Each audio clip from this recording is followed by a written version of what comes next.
Shalom Israel, Shalom, Shalom. Brother Naquam, watchman for Israel, coming back at you with these precepts and another cold cut, giving, of course, our honor and glory to Yahweh by Shema Mashiach, woman like Yahushai. Double honor to the elect elders of the house of David that's been in this truth for decades and decades, still patiently waiting and laboring for the second coming of our Lord Yahushai. A hearty, mighty shalom to all of the mighty men of the Most High God who are out there on the highways and byways, pushing this truth, magnifying the ministry, presenting their bodies as a living sacrifice, and enduring all things for the elect's sake. Shalom to those men. Shalom to all of the men that may not be out there on the highways and byways as of yet, but they're working on it. They're getting built up in the spirit. They're praying. They're fasting. They're studying. They're being diligent and abounding in the work of the Lord. Shalom to those men. Shalom to all of the aquath out there, the sincere sisters out there, holding it down in the households, diligent, zealous, and on fire, and moving in the spirit of our righteous foremothers. Shalom, shalom.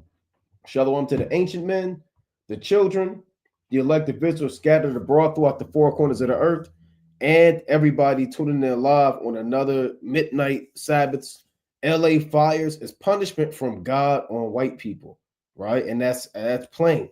That is an absolute fact that these, rather to 11 people dead that they reported, and there's more that's undocumented, rather it's 20 people, billions of dollars that are lost in and wealth and white privilege and mansions and all types of things. Many things are done by Yahweh Bashmi Awashai. All of the sorrow, and you have interviews of old Edomite women crying in tears, pointing out how they lived and how they got their property. And you have old men crying, and the world and celebrities still losing their houses. And this is from the Most High God. If anybody's trying to figure out why these things are happening, who's causing this, is it a climate change? Is it global warming? Is it was it some suspect that had a flamethrower out there? Is it some arsonist? This is done by God, Yahweh Bashmi Awashai. And I want to put that out there first and foremost. I want to preface this entire lesson through the spirit and power of Yahweh Bashmi Awashai by letting you know, if you didn't know already, that this is the will of God. This is God's judgment on white people. When I say white people, we know biblically they're the Edomites according to the Bible. But for those who may be without, you know them as white people. This is God's judgment on all white people for what they have done to the so-called Black, Hispanic, and Native American man, woman, and child. Now, let's prove it in the Bible. Now, you can say, well, I don't believe that.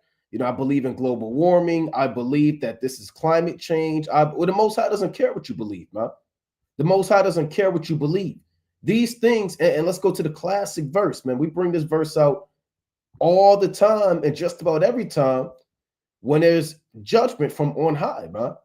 Right? Who's responsible? Who creates fire? First, let's go to Amos, right? Let's move these over, right? First, let's go to Amos, the 3rd chapter. I want to read Amos chapter 3, and I want to read verse number 6, right? Let's bring this out first and foremost. This is Amos chapter 3 and 6. Here's what the Lord said, right? It reads, because again, first, I'm kind of jumping the gun. I'm getting excited. I'm excited right now, man. Right? I'm excited that the Most High is constantly bringing so-called 2025 with massive judgment. I mean, you had a lightning strike on the Empire State Building. You had a lightning strike on the World Trade Center. You had a lightning strike on other significant monuments. I believe the Washington Monument, all in one day. And then right after, the Most High is judging LA, right? And these are Esau's 2 most prominent cities. So this is of the Most High. Amos 3 and 6. Shall a trumpet be blown in the city, and the people not be afraid? Shall there be evil in the city, and Yahweh hath not done it? So if there's any evil in a city, rather a woman has been raped, a man has been killed, a city is being burnt down by whipping fiery whirlwinds, that evil is being done by the Most High God. There's no getting around it. It's in the scriptures. The Most High has declared by the prophet Amos, any evil you see, whether it's drug dealing on a small level, major crime, minor crime, arson, larceny, grand robbery, assault with a deadly weapon, genocide in the city, bombs dropping in the city, is being done by the Most High. right? So you have to give credit and glory and reverence to Yahweh Ba'Shem Shai for what he is doing on the earth, man. He is the one solely responsible for all of the sorrow that you see these old Edomites experiencing out there in LA, man. This is done from the Most High, right? And give the Most High his credit, man. And stop saying it's Mother Nature. Stop saying it's karma. Stop saying it's the universe, man. Right? And praise Yahweh Ba'Shem Shai, who's worthy to be praised for his judgments on the children of men. Right? This is Psalms chapter 66. And I'm going to start at verse 4. I'm going to start at 3. This whole thing is good. Psalm 66 and 3. Say unto the Most High, how terrible art thou in thy works. Through the greatness of thy power shall thine enemies submit themselves unto thee. Who are the enemies of the Most High? Right? Let's go to Psalms chapter 83 real quick. Because the Most High said, through the greatness of his arm, his enemies, I'm getting excited. Right? I got to slow down, right? His enemies are going to submit. This is Psalms chapter 83 and verse number 2. If you don't know the Most High God as enemies, and his enemy is not the spiritual demon Satan. Growing up in Christianity, you are taught that the Most High God's sole enemy is the devil. And they fought a war, from the beginning of time, and the devil was cast down to heaven, and he took a third of the angels with him, and that's not in the Bible. Right? Rather you believe it or not, the Most High's enemies are those people whom he has created that are contrary to the law, statutes, and the commandments. The so-called white man is the chief enemy of God, followed by the so-called Arab man, the so-called Chinese man, and all these other nations, man. They are the enemies of the Most High God. Psalms 83 and 2. For lo, thine enemies make a tumult, and they that hate thee have lifted up the head. Now we're going to jump down to identify who God's enemies are. It says, thine enemies. David is letting the Most High know, or reminding the Most High, not that he needs to be reminded, but this is written for our learning. He's letting him know, or reminding him, that his enemies have secret counsels, and they're getting proud about the ideas that they want to put forth, right? Verse number 6.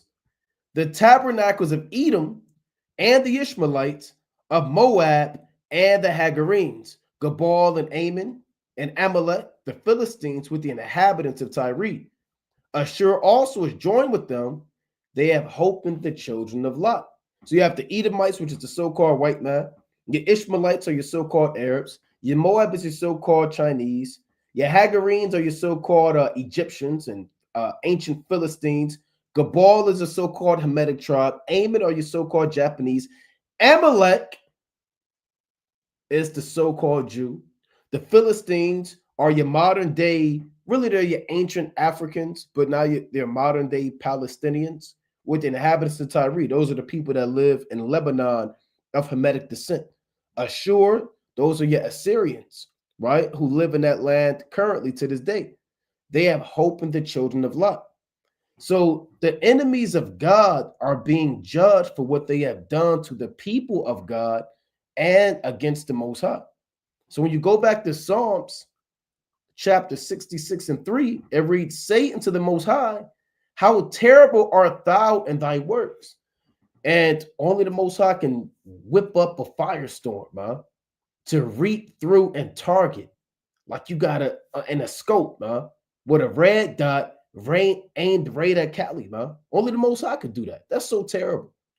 Where the Most High, through precision and accuracy, can target a particular community built off of lies, deception, child molestation, running rampant in pedophilia, rape, robbery, and murder, sex trafficking, witchcraft, sorcery. Only the Most High could target a particular land and just blaze it on fire. He did it during the days of Lot, man. He did this during the days of Lot, during the days of Sodom and Gomorrah. Admah, Bera, and Zoar, the 5 cities that the Most High destroyed.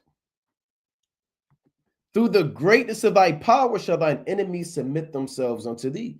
And the Most High is showing the greatness of his power right now. He's kicking off the year, so-called year 2025 with a damn bang, man. Like I said, you got lightning strikes, you got earthquakes, you got wildfires, you got wars, and it's still so-called January. Technically, it's not even in the middle of February yet. I mean, middle of January. What is it? The 11th. It's still the beginning of January. Damn, 2 weeks in, man.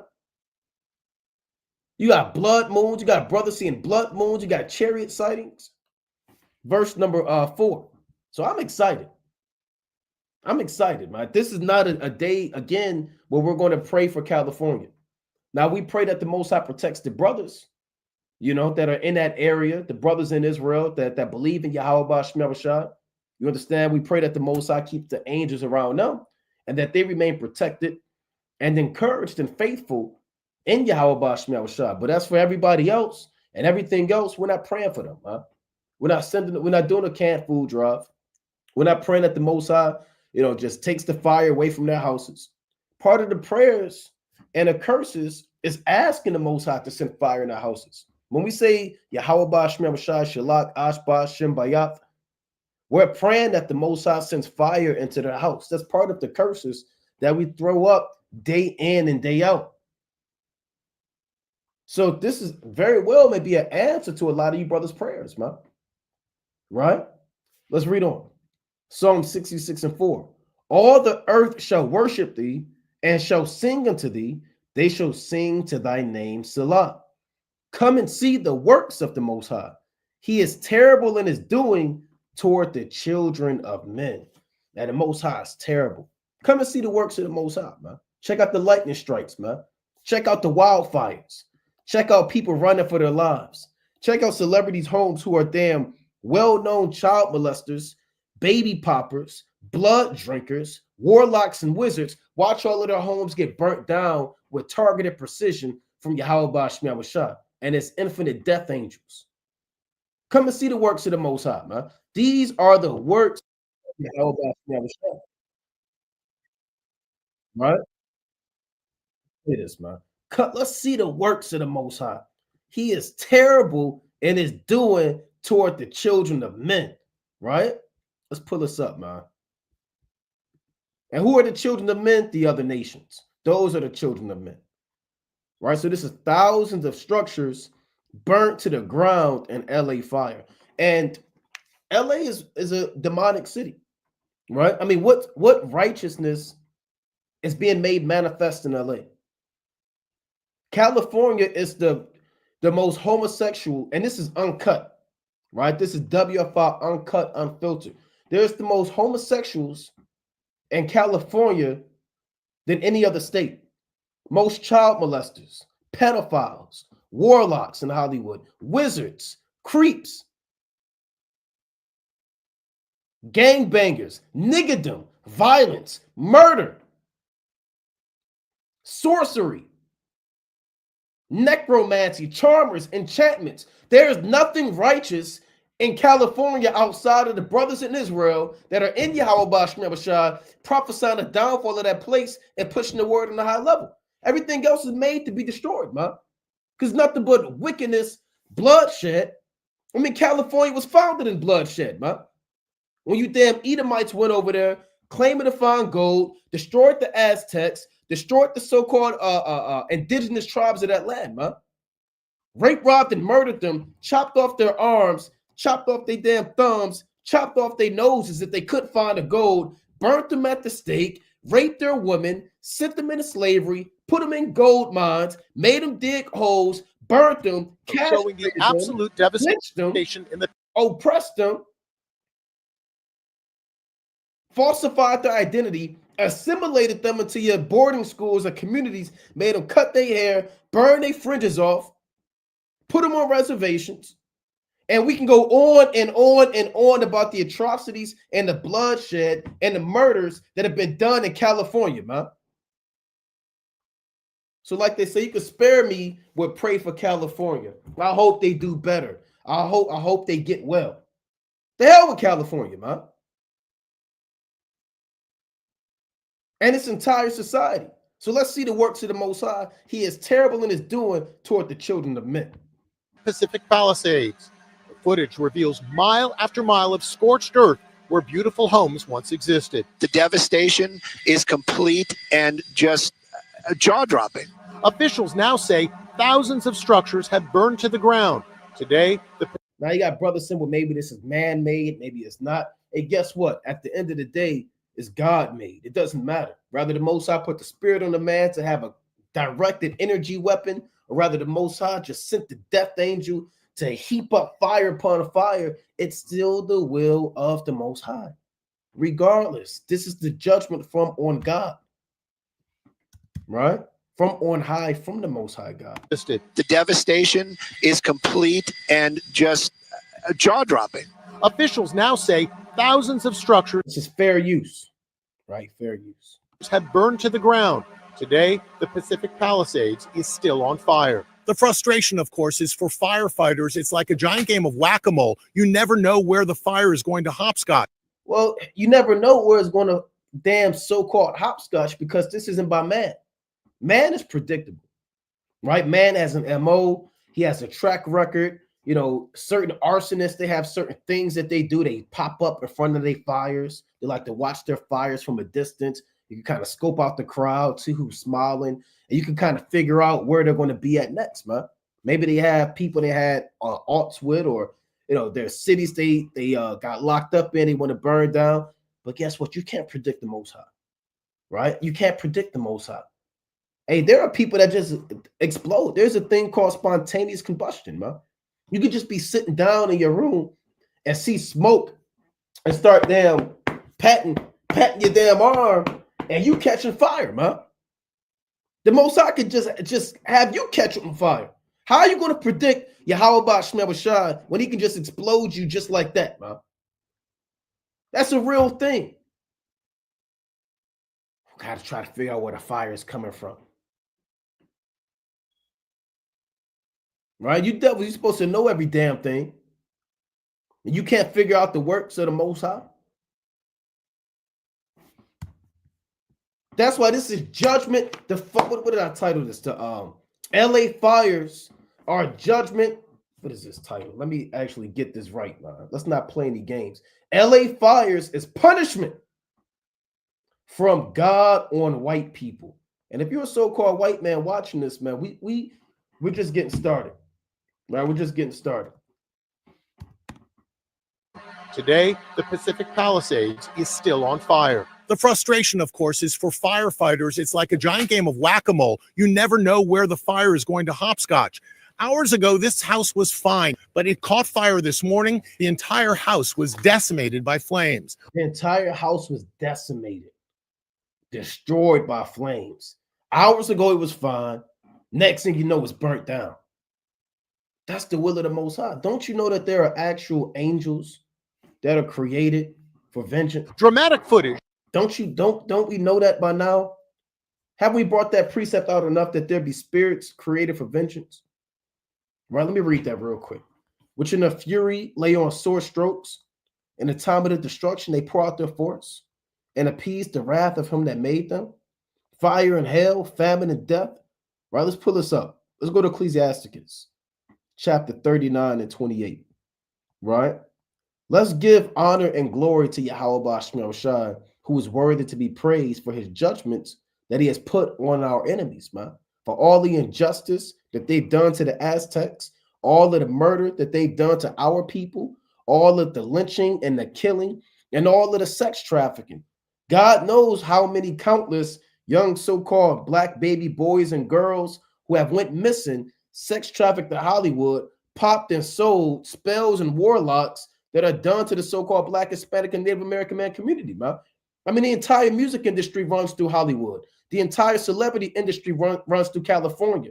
They are the proponent and they propagate the most witchcraft and sorcery and the entertainment industry on the entire earth. So much so, where you have other nations who pattern their entertainment industry after that of Hollywood. That's why you have the Elamites have something called Bollywood, where they try to be like the so-called white man because they're drunk off of the wine. You got these Nigerians in West Africa. They got it Nollywood, man. They call it Nollywood because they're drunk off the wine too. You know, So let's read Sirach chapter 39 and 28. We're not playing games with you damn devils no more, man. This is the judgment from Yahweh, Ba'ashem Yahushua, the same God who destroyed everybody on the earth and saved Noah and his sons, Noah's wife, and their wives, and killed everybody with a flood of water. This is the same God, the same power that sent fire mingled with hell against the Egyptians. The same God did this, man. Sirach chapter 39 and 28. There be spirits that are created for vengeance, which in their fury lay on sore strokes. In the time of destruction, they pour out their force and appease the wrath of him that made them. So there are actual spirits that are created for vengeance. Actual angels, through the Most High's divine intelligence, who has created for payback. Some angels are there to protect you, man. Some angels are there to guide you, to warn you. Certain angels are there to judge you. Certain angels are created to punish you. Certain angels have been given authority over particular jurisdictions or jurisdictions over regions and cities and homes and things of that nature. You have archangels, you have the 4 beasts, you have the 4 and 20 elders, you know. But also the Most High created an innumerable amount of angels strictly to pay man back for the sins that they have done on the earth. And time would fail us to discuss every sin that the so-called white man has done. Let's see how these spirits operate and what they do on the earth, right? Ecclesiasticus chapter 39 and 29. Fire and hell and famine and death, all these were created for vengeance. Teeth of wild beasts and scorpions, serpents, and the sword, punishing the wicked to destruction. I'm going to read that again. Punishing the wicked to destruction. So the Bible agrees with the title of the lesson, that the LA wildfires are punishments from God on all so-called white people, which the Bible calls the Edomites. Going back to the Hebrew, Adawam, which means red. For they are the red people who are on the earth robbing, murdering, molesting, and killing. And they've done so since they came back out of the mountains. And they're doing so and will continually do so until the time that Yahushua puts it to an end. Natural disasters are inspired by the Most High God.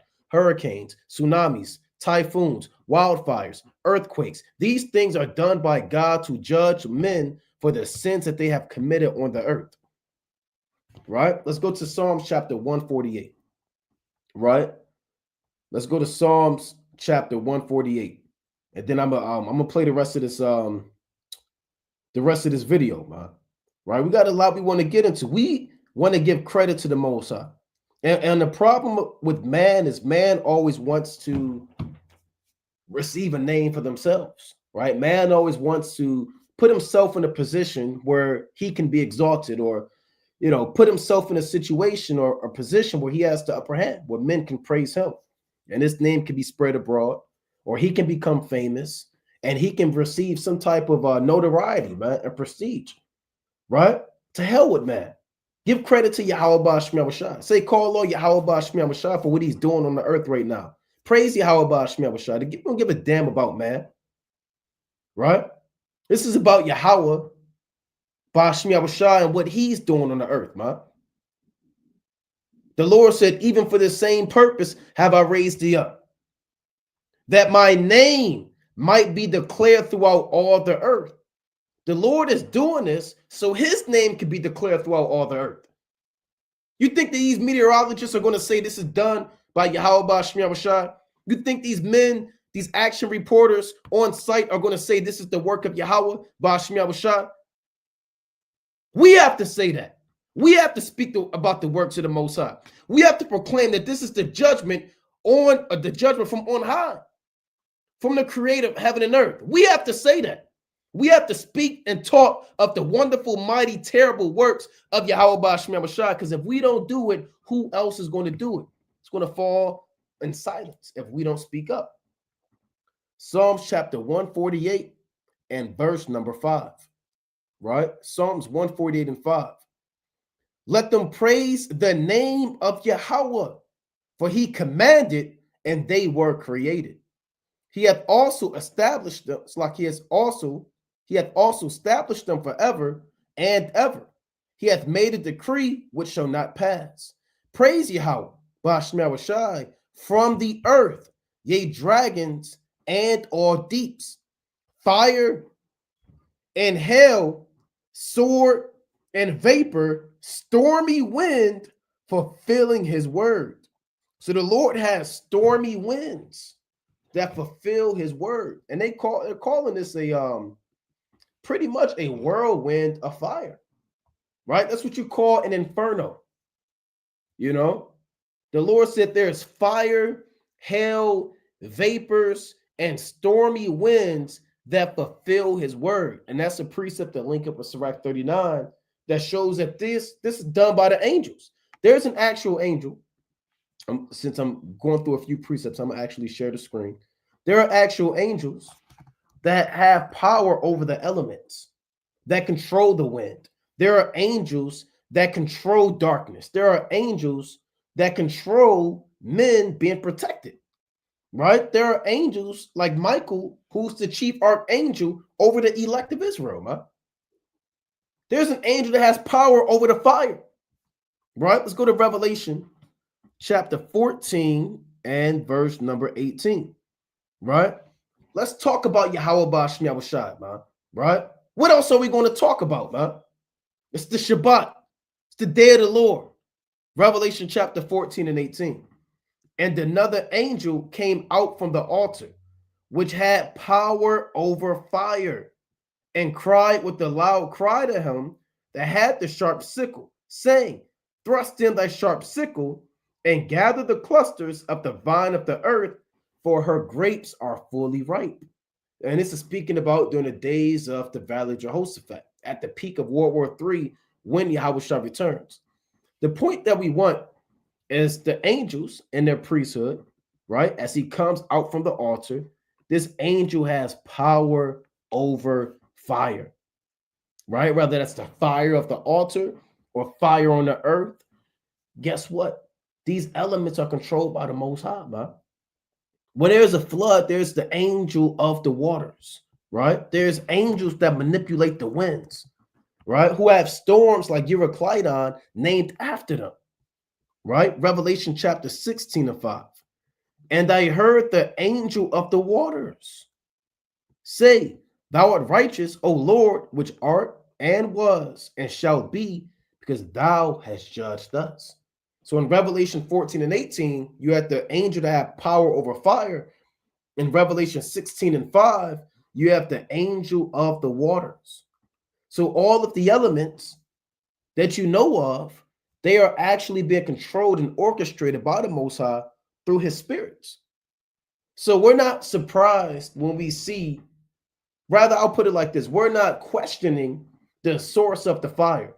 Now, on the carnal level, you know, you may see people say, well, it was an arsonist. Maybe it's a directed energy weapon. You know, maybe it was a guy with a flamethrower. Maybe it's, you know, the dry grass and the dry stubble, and God knows what happened. But again, at the end of the day, when it's all said and done, we give credit to Yahweh Bashmi Awashad, right? So let's play the rest of that video real quick. And we got a lot we want to get into through the spirit and power of Yahweh Bashmi Awashad, right? And you should be excited, man. You should be excited about these things. You never know where the fire is going to hopscotch. Hours ago, this house was fine, but it caught fire this morning. The entire house And really, when you look at this house, it's something worth mentioning. is for firefighters. It's like a giant game of whack-a-mole. You never know where the fire is going to hopscotch. Hours ago, this house was fine, but it caught fire. Hours ago, this house was fine, but then it caught fire. What's underneath all of those bricks in that driveway? What's underneath all of the foundation and the cornerstones of this house? Underneath that spiral staircase, man. What's underneath all of this? Was it always there? Who built that? What was there before it? Who lived there? Who died? Who was at the expense of this so-called white mansion being built up, man? Who did what was here? Why was this destroyed? These are the things that we have to begin to ask ourselves, and we find the answers in the law. We understand historically that the so-called white man raped, robbed, and murdered, took over California from the ancient Aztecs. So underneath all of the bricks and the concrete are bones, blood, tears, the cries of the oppressed. And the law says what in Numbers 35 and 33? What does the law say about the land being defiled, right? That's what's underneath, and that's what they're not going to pull up. These archaeologists, they're not going to pull that up, man. They're going to go to some damn Vatican, man. They're going to go to somewhere that has nothing to do with the murders that they have done on the earth. And that's what the so-called white man don't explore. When he sends his archaeologists out to explore and to dig up the relics of the earth, he never goes into the lands that he raped, robbed, and murdered to dig up the bones and all of the cities that are damn destroyed and all of the buildings that he damn cast down, man. And that's what's in California underneath these Malibu mansions. This damn Palisade, I believe their median income is like $2 million, man. These are millionaires that live out there, being judged by the Most High God, right? Let's go to let's go to Numbers 35 and 33. Let's talk about it. Let's go into the law that nobody in LA is keeping. Again, outside of you brothers out there in LA that are putting your hand to the plow doing the work, man, right? This is Numbers chapter 35 and 33. So ye shall not pollute the land wherein ye are, for blood it defileth the land, and the land cannot be cleansed of the blood that is shed therein, but by the blood of him that shed it. I'm going to read that again. Numbers 35 and 33. So ye shall not pollute the land wherein ye are. And this pollution isn't talking about your fossil footprint or chemtrails. This pollution isn't talking about littering. This pollution is talking about the injustice and the crimes against man. Rather it's murder or a genocide, right? These are the things that the Most High is speaking about that pollutes and defiles the land. And that's how this devil operates. He wants you to think that anything of pollution is your fault, your carbon footprint, your fossil fuels. You're responsible for this. You polluted the land. You got to hold back on your emissions. You got to get an electric car. What about you, you damn devil, man? You're the one that really polluted the land, man. You defiled the land. You murdered all of the Gadites in that land, man. You the one that killed all of the children and chopped off all the damn arms. You polluted the land. It reads, for blood, it defileth the land. That's what truly defiles the land. When innocent blood is shed. How many Aztecs you see in LA? How many of them, man? All you see is warlocks, wizards, child molesters. Hey, when we taught in LA, that's one of the worst cities I've ever been in, man. Going to LA. I don't know how those brothers do it every week, man. And we was at Hollywood, whatever that is, man, with the all of the damn child molesters are with their stars out there and the pedophiles. Nothing but spirits out there. I mean, you could feel the gross pollution of destruction out there. It's a real filthy city, man. It's the same spirit I feel when we go to DC. That's why I hate going to DC. And it's the same spirit I feel when we go to Times Square. These wicked cities, man. And you can feel the demons there. You know?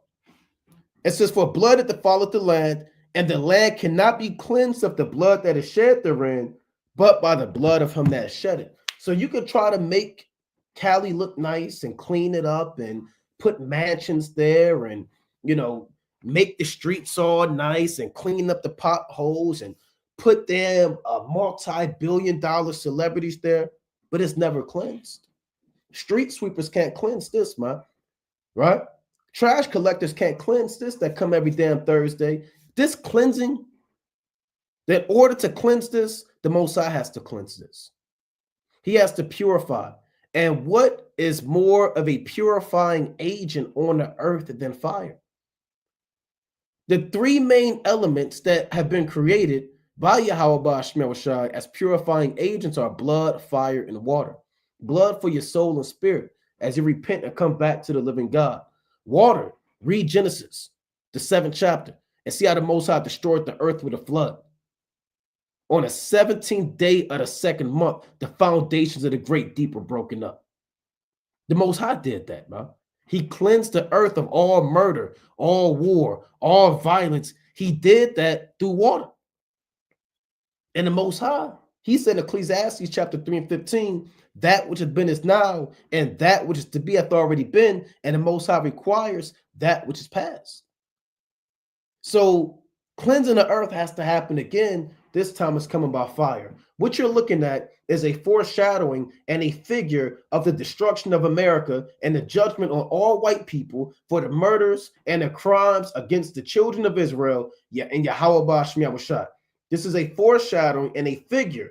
California is a sample size of what's going to happen to Texas, Arizona, New Mexico, LA, all throughout the entire coast to coast that has been solely built on murder and crimes, sin, follies, and vanities.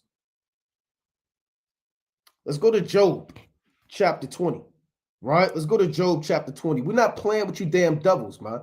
And we're so happy to see this, man. Right? We're so happy and we're glad and we're,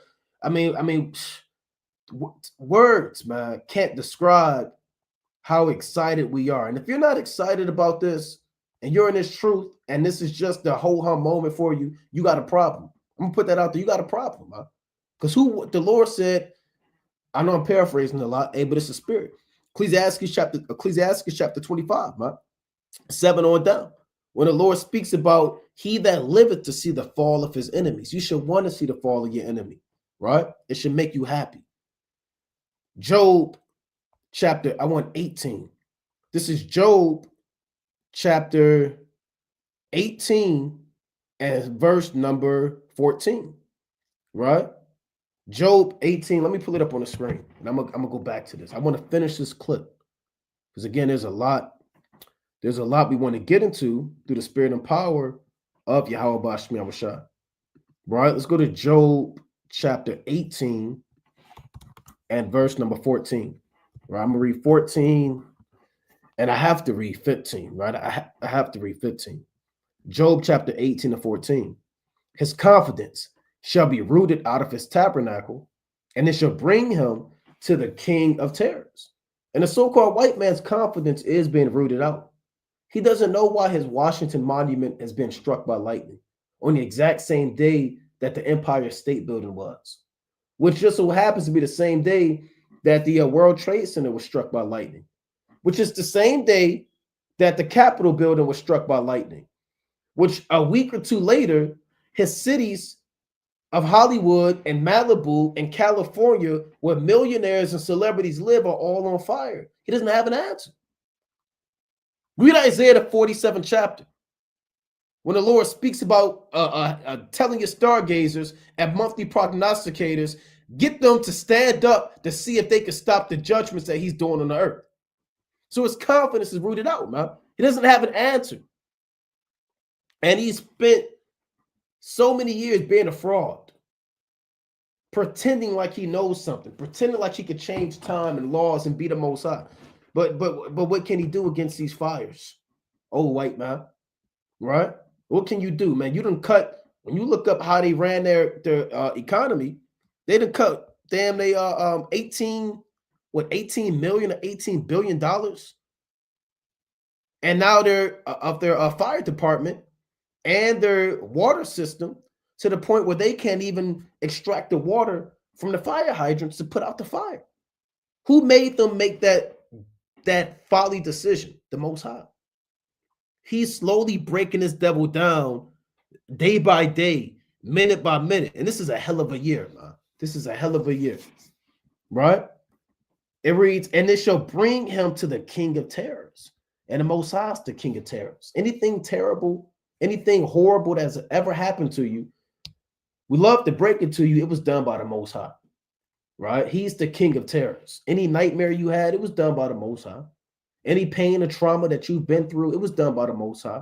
Anything happening to these devils, anything terrible, wicked, economy crashing, trillions of dollars in debt, looming wars with Russia and China, these terrible things to your mind and to your body are being done by the king of terrors, who's Yahweh Bashem Yahushua. Verse 15. It shall dwell in his tabernacle because it is none of his. Brimstone shall be scattered upon his habitation. And you're watching brimstone be scattered upon his habitation. Now, ultimately, this is going to be fulfilled when Yahushua returns and the chariots return, right, with our Lord, and glory and brightness, even when the ICBM missiles begin to rain upon this land. But you're beginning again to see a foreshadowing and a figure of what's to come on the earth. And the Most High deals with that. The Most High deals with foreshadowings and figures. Everything in the wilderness, everything in the tabernacle is a figure and a foreshadowing of who? Yahushua. From the altar of incense to the door of the tabernacle, to the brazen altar, to the menorah, right? To the Ark of the Covenant and the mercy seat.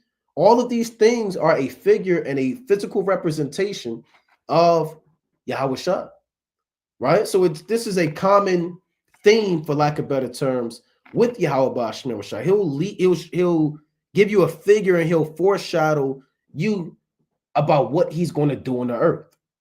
All right, so it reads, brimstone shall be scattered upon his habitation.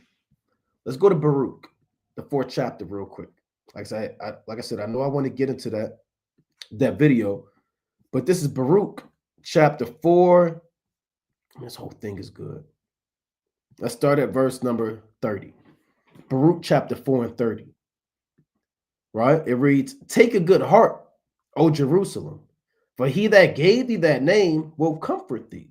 And the Most High is going to comfort us. He's comforting us now by allowing us to witness the fall of our enemies. Verse number 31. Miserable are they that afflicted thee and rejoiced at thy fall. Miserable are the cities which thy children served. Miserable is she that received thy sons. So what is the Most High saying? There's a judgment coming for all of the nations that afflicted us and rejoiced at our fall. And like we went into prior to the gold rush and prior to the so-called white man having his manifest destiny, that land was already inhabited by the children of Israel. The Most High gave us the land Arsarath, right? When you read 2nd Ezra chapter 13 and 40. But now this devil came and forcibly took the land through biological warfare, gave them smallpox, influenza, varicella, tuberculosis, hay fever, red fever, yellow fever. Every fever under the sun was given to the so-called indigenous Gadites that lived in this side of the land, right? So if you afflicted the children of the Most High, and you rejoice at thy fall, the Lord said you're going to be miserable. Miserable are the cities which thy children served. And our forefathers served in LA, man, right? California, the West Coast, and gold mines. We served as hewers of wood and drawers of water for the Spaniards. You understand? That came on that side, even and then the English that came after, man. Right? Miserable is she that received thy sons.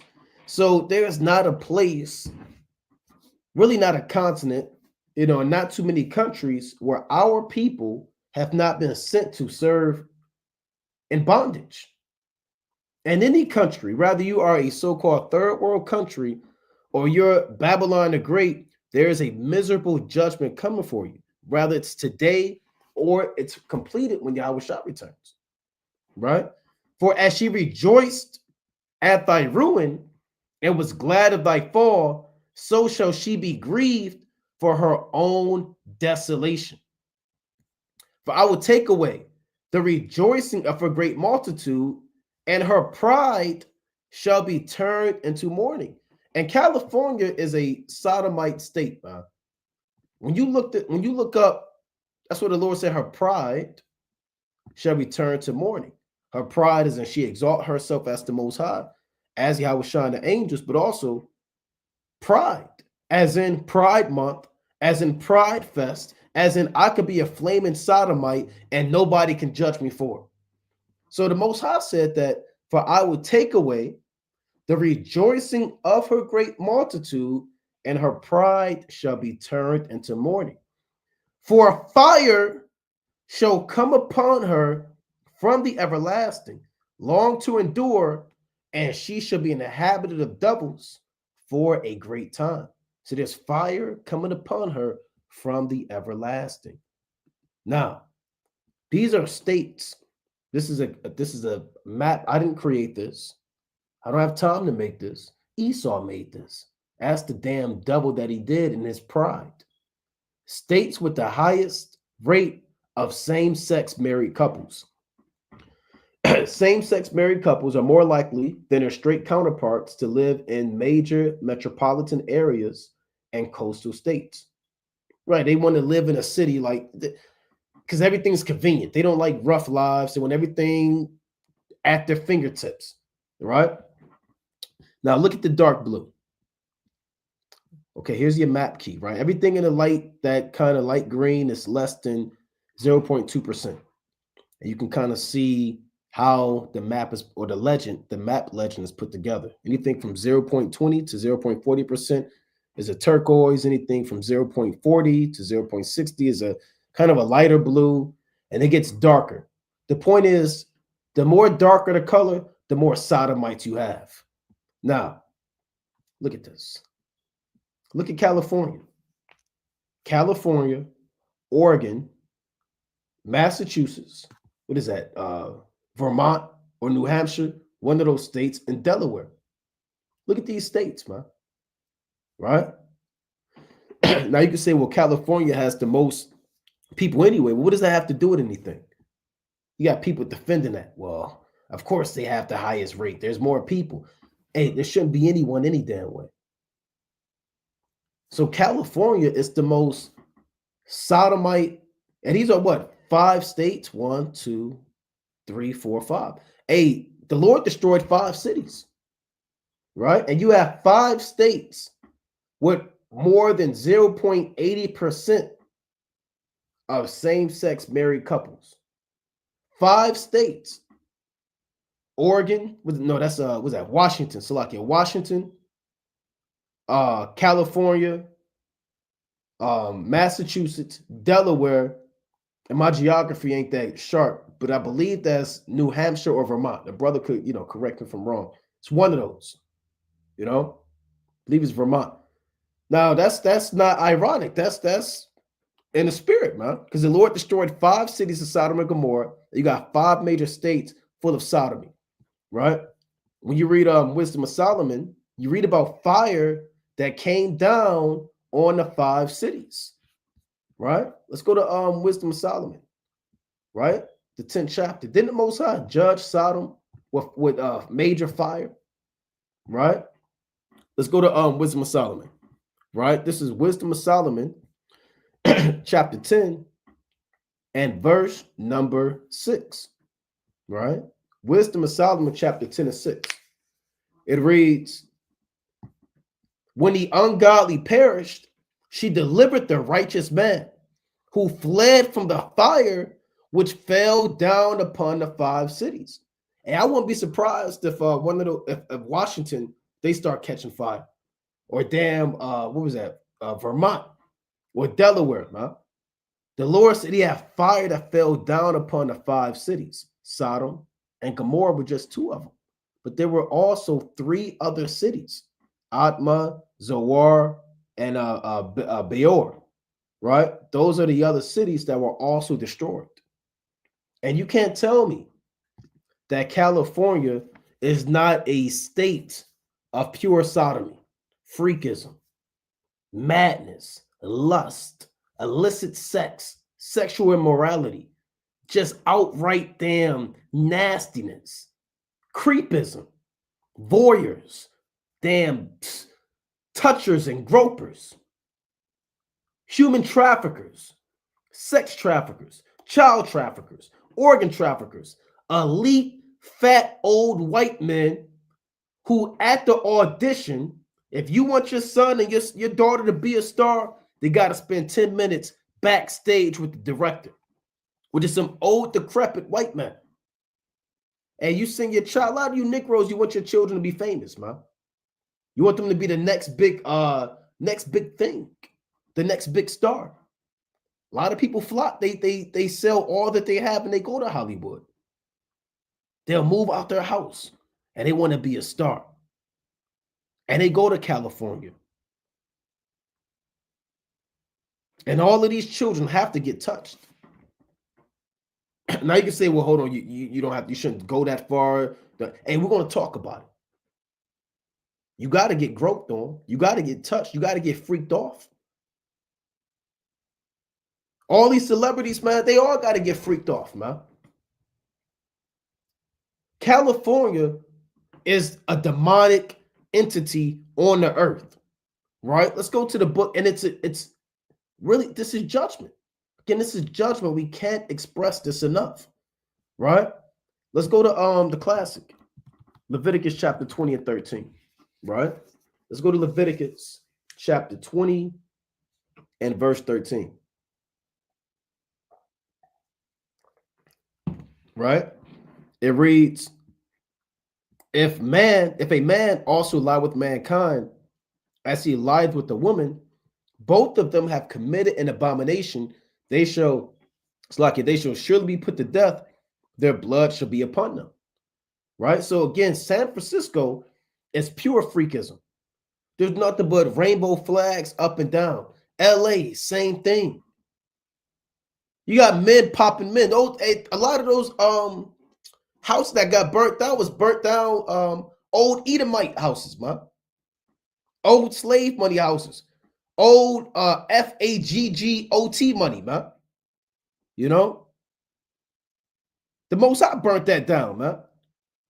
You be having these damn celebrities, they be adopting young Jake men, young Jake boys, popping them, freaking them out, turning them out, and they'll turn them to damn women, man. Look what Angelina Jolie did.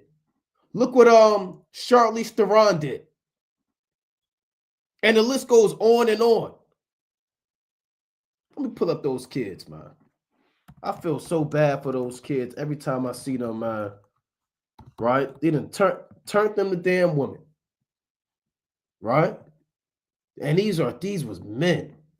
This what Hollywood, this what California do to you. These are boys. Supposed to be priests, men of the Lord, growing up, saying the Shema Yasha'Allah, Yahweh Allah Hayanawa, Yahweh Akan, throwing up the curses to Yahweh Bashmi Abashai Shalak, Ashba Shimbaya, Babakashah Shabar. They're supposed to be in the spirit of the Most High, with a mitre on, staff in their hand, girdle on, eating the Passover. Now look at them. These are two boys. These are two boys. These are actually two men. You know, now I don't know how old this picture is, and I don't know where they are now. Right? But it doesn't matter. The point of the matter is, this is what California, the United States, this is what they breed. This is what they accept. Right? They'll arrest you for stealing a damn bottle of water because you're thirsty and you can't afford the bottle of water because of damn inflation and bills and rent and child support, but they won't do anything to these damn devils, man. This is absolute witchcraft. Look at this. She looks like a damn demon. This is a demon all on her face.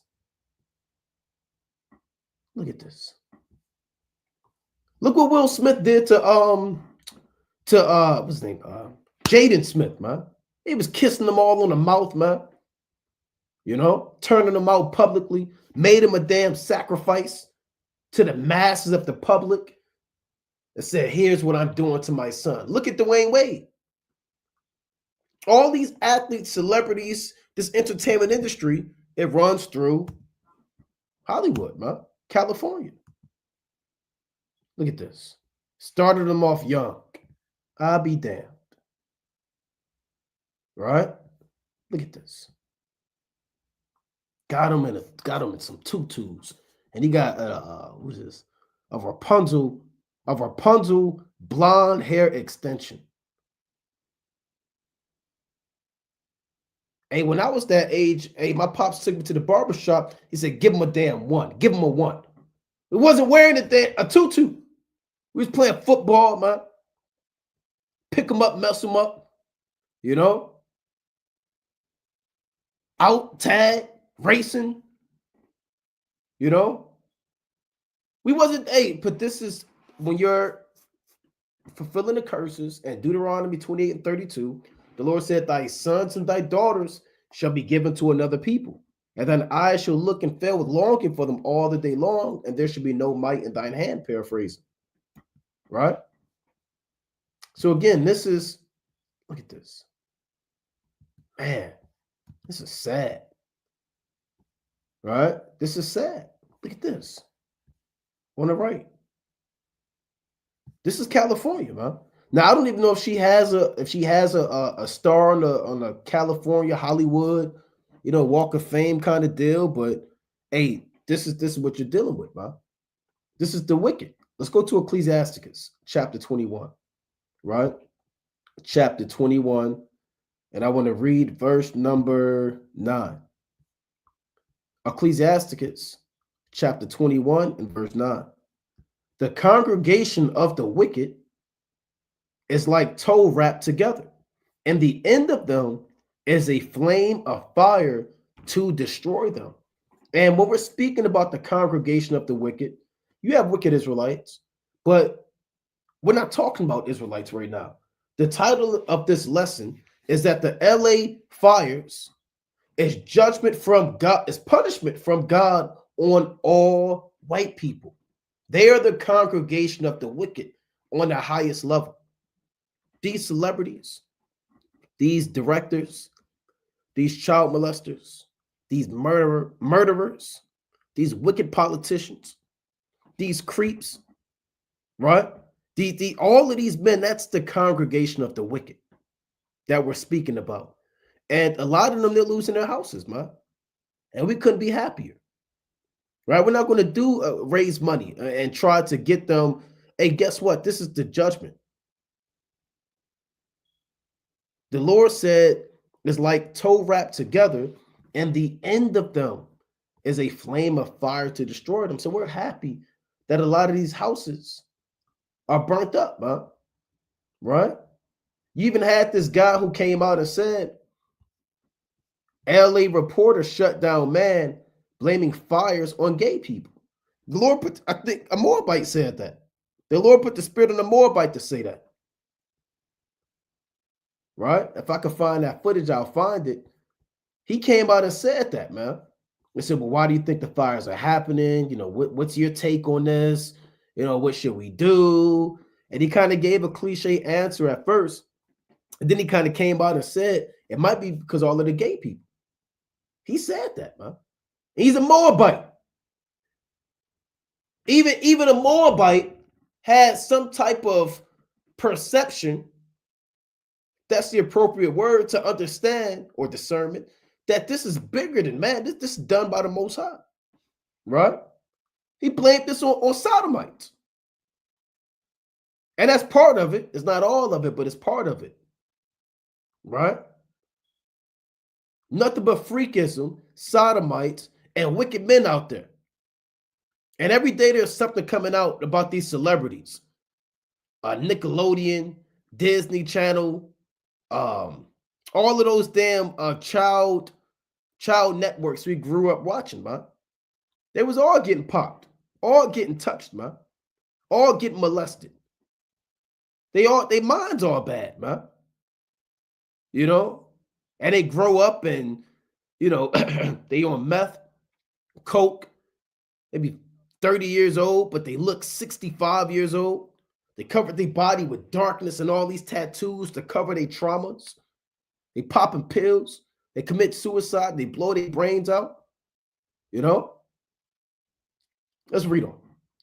It reads, as fire blaze around LA, people are looking for answers, right? Hey, the Most High has the answers. Yahweh has the answers. Iwanaya. Yahweh has the answer. Or the answer comes from Yahweh. Right? It reads, several wildfires are burning throughout the hills around and in LA this week, destroying over 2,000 structures and forcing at least 130,000 residents to evacuate. While most in LA are coming together to support one another, at least one man is using the destruction as an opportunity to fan the flames of hatred. And that's how these damn devils are. How is it hatred? Now, if this guy would have came out and said, I think the wildfires are happening because of the pollution, they wouldn't have said anything. But when you speak righteousness or speak any level of truth, now it's hatred. That's why the society's on fire to begin with. Talking about he's using the destruction as an opportunity to fan the flames of hatred, right? Let's see what he said. And you be the judge. You're the judge in the land, and you let us know if what this man said was indeed hatred or not, right? KTTV, right? A local Fox affiliate was reporting live from the ground in one of the evacuating neighborhoods Wednesday evening when the reporter was interrupted by a man walking down the street. So let's see what happened. Why is there a fire happening right now? The man asks. There are multiple fires that are taking place, the reporter replied. Are you serious? You're the news. Though you're supposed to know, the man said. When a reporter began to answer saying, well, we don't know how it started, you know wins, she was interrupted by the man once again. Here's what he said. And they said this is hate. I think it's all the gay people in LA. The man said, let me see if I can find the clip, immediately drawing groans from the reporter as well as the news team in the studio. Unacceptable, the reporter said. How is it unacceptable? How is it unacceptable to speak righteousness, right? That shows you how and why this society has to be destroyed, right? Let's see if I can find that.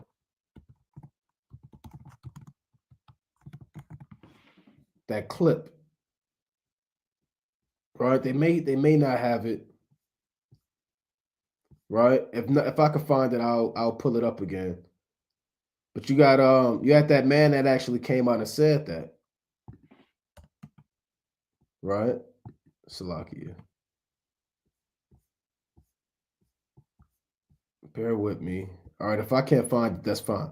Hey, but they're telling you, man. They're letting it be known. Let's pull this back up. They're letting it be known that it's unacceptable to speak against this, man. It's unacceptable, man. That can't be the cause that LA's on fire.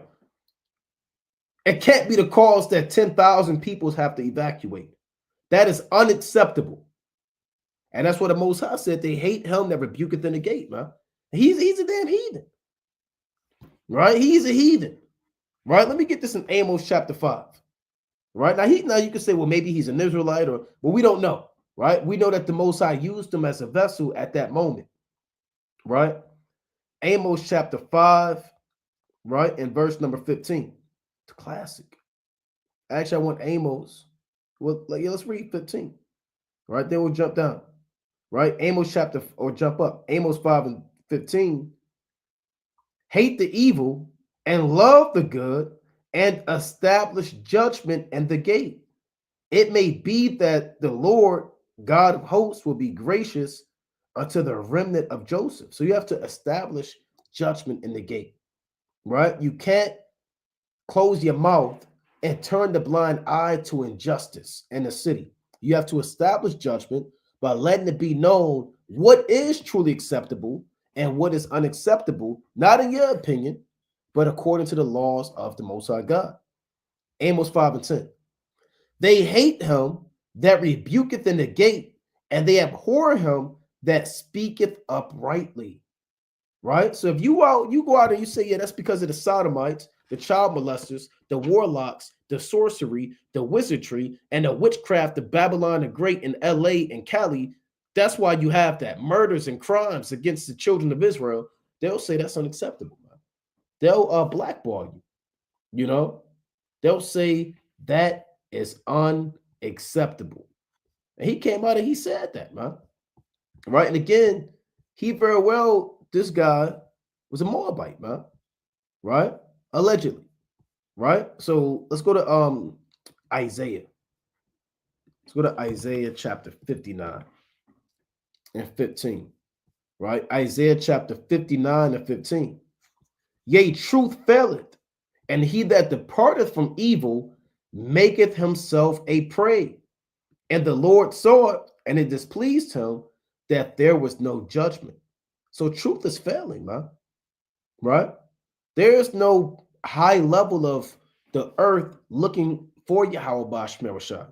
Everybody's into their own religion. Everybody's into their own way of life. And everybody's doing what's pleasing to their own flesh.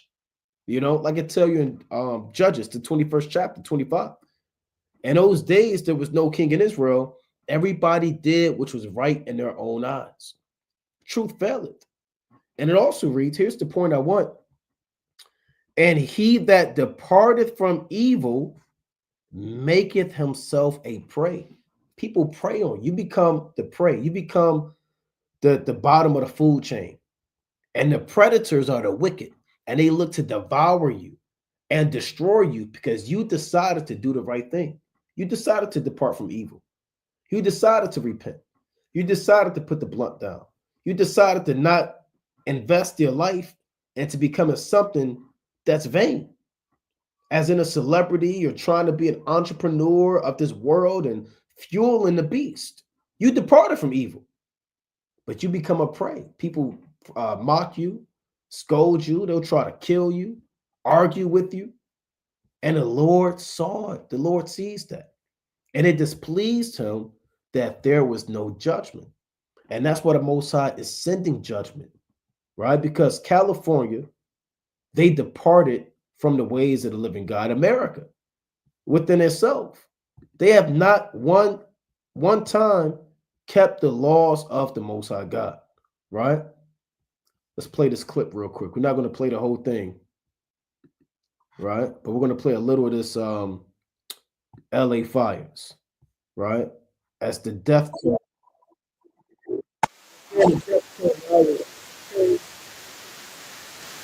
Right?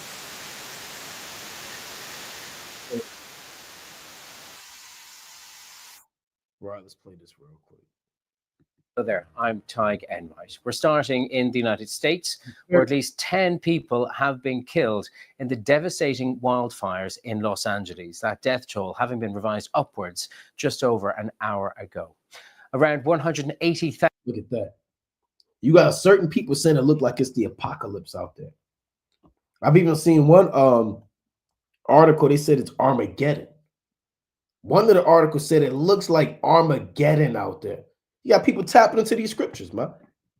That's why Bible sales were going up. I believe December, November. Bible sales have been skyrocketing.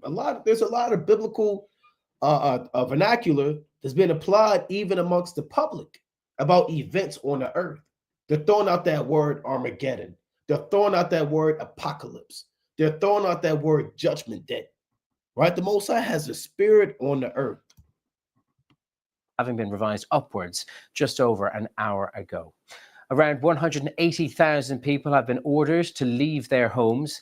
Many neighborhoods have been left unrecognizable. Residents have described the firestorm as apocalyptic. See that? You see that?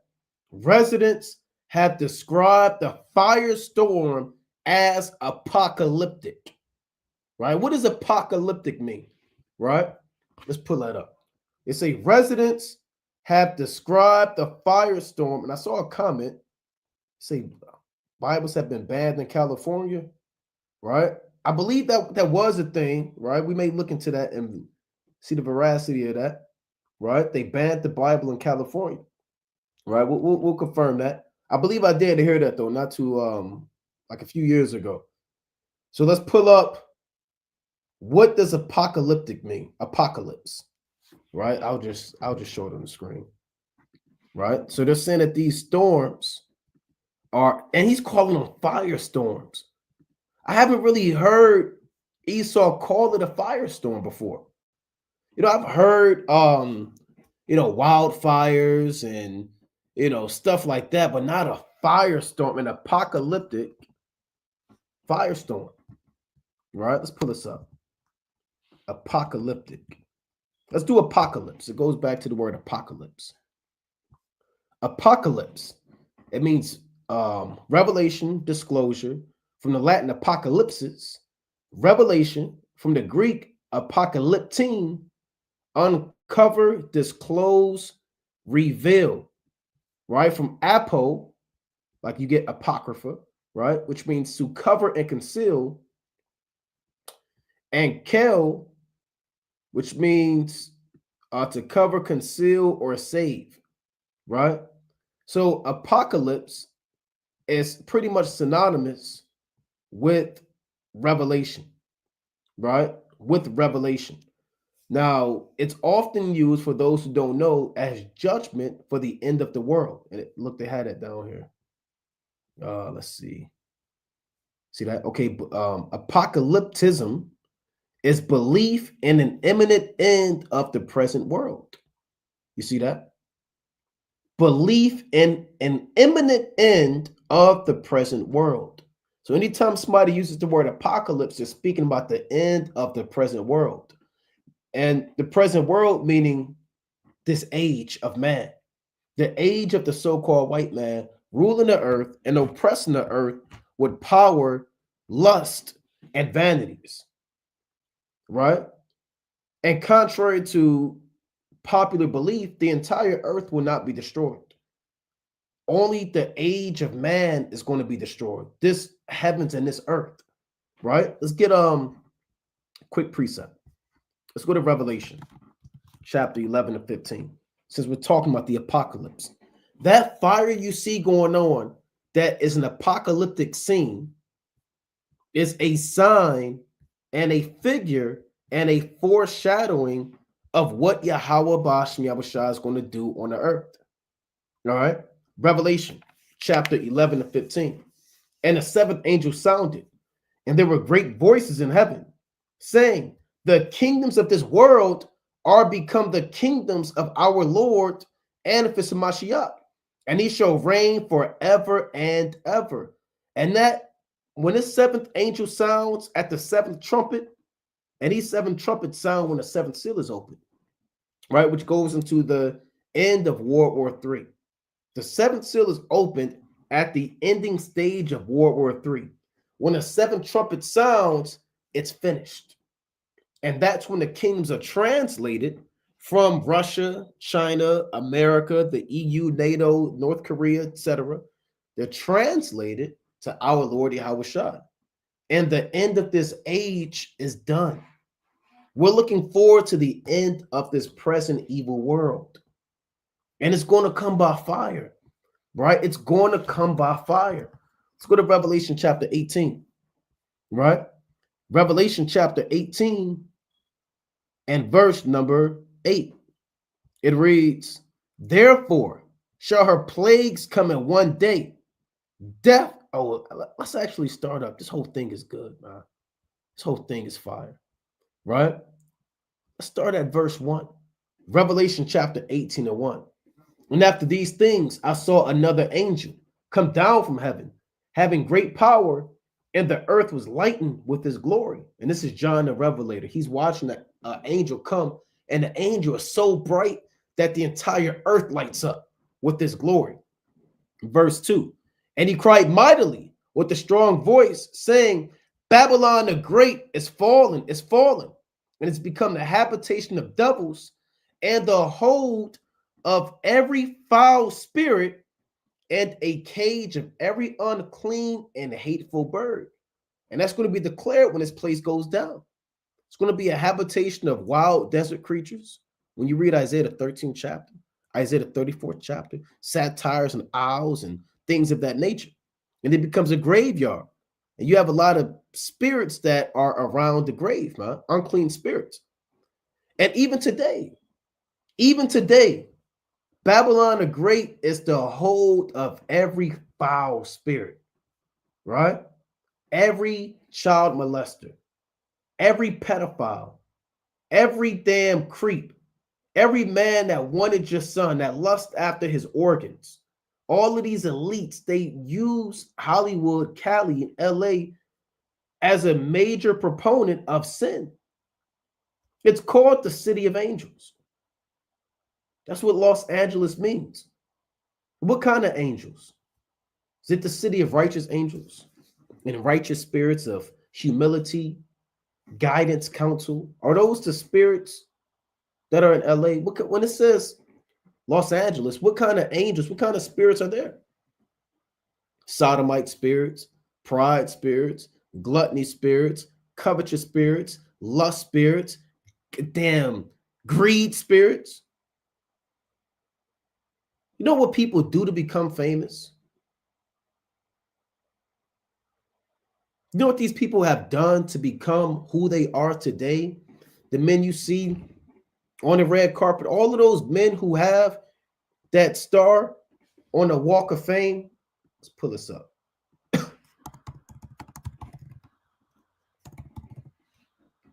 Right? All these men like this, you know what they have to do to get on the Hollywood Walk of Fame? You know what you have to get down with, man? The hold of every foul spirit. And what kind of picture is this, man? You know? Will Smith is the same man that said, a man, what this Negro say? A man knows what a man needs. He the same one that was a sodomite in his first movie. Will Smith was a homosexual in his first breakout movie. Right? What is that? What's Will Smith's first movie? He was a pure sodomite, man. Is that 6 degrees of separation? See, now they making it.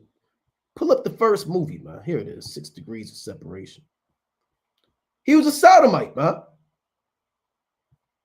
You know? See if they got that. See, now they're making it hard to find, right? Man, he was a sodomite in the movie. So everybody, you watch the Bad Boys 1, Bad Boys 2. Hey, no, he was a damn bad boy, man. He was getting freaked off, man. He was being called a bad boy by another man, right? So, Will Smith had to get down, man. Right? He had to get down. See that? See that? I'm not going to press the clip. Neither should you, but you can look at it, man. Look at him. That's enough. You can see it through there. You can see it's all on his spirit. It said, look, Will, man, you want to be the next big thing? You want these A-list actor roles? You want to be I Am Legend? You want to be what else did he have? Muhammad Ali? You know? You want to be that guy? You want Bad Boys 1, 2, and 3? Pursuit of Happiness? You want to be that guy? You have to do things, man. You're going to have to get down. Right? Look at this. Will Smith's gay movie. So, look, man. Hold of every foul spirit. Every foul spirit is in California. Look at this. Look at this picture. Freakism. And it's all of your favorite celebrities. A lot of you jakes, man. A lot of you jakes, man. You hold on to certain celebrities as if they're holier than the other celebrities. Yeah, my rapper, he wouldn't do that. Kendrick Lamar, he wouldn't do that. Or my J. Cole, he wouldn't do that. 50 Cent, he man, he wouldn't. Hey, all these niggas got popped. I'm gonna just put it out there. This is uncut. No filter. They all got popped. They all got bent over, and they all had to blow Rod. on some old so-called white man to be the multi-million, billion-dollar man that they are. Don't get it twisted. Straight up. All of them. That's what California, that's what LA is about, man. That's what it's about. That's why that state is always catching an earthquake. Stop listening to the damn seismologists telling you it's a tectonic plate issue, man. It's the San Andreas fault. It's always an earthquake because it's the fault line. No, it's always an earthquake because somebody always getting damn popped, man, and freaked off.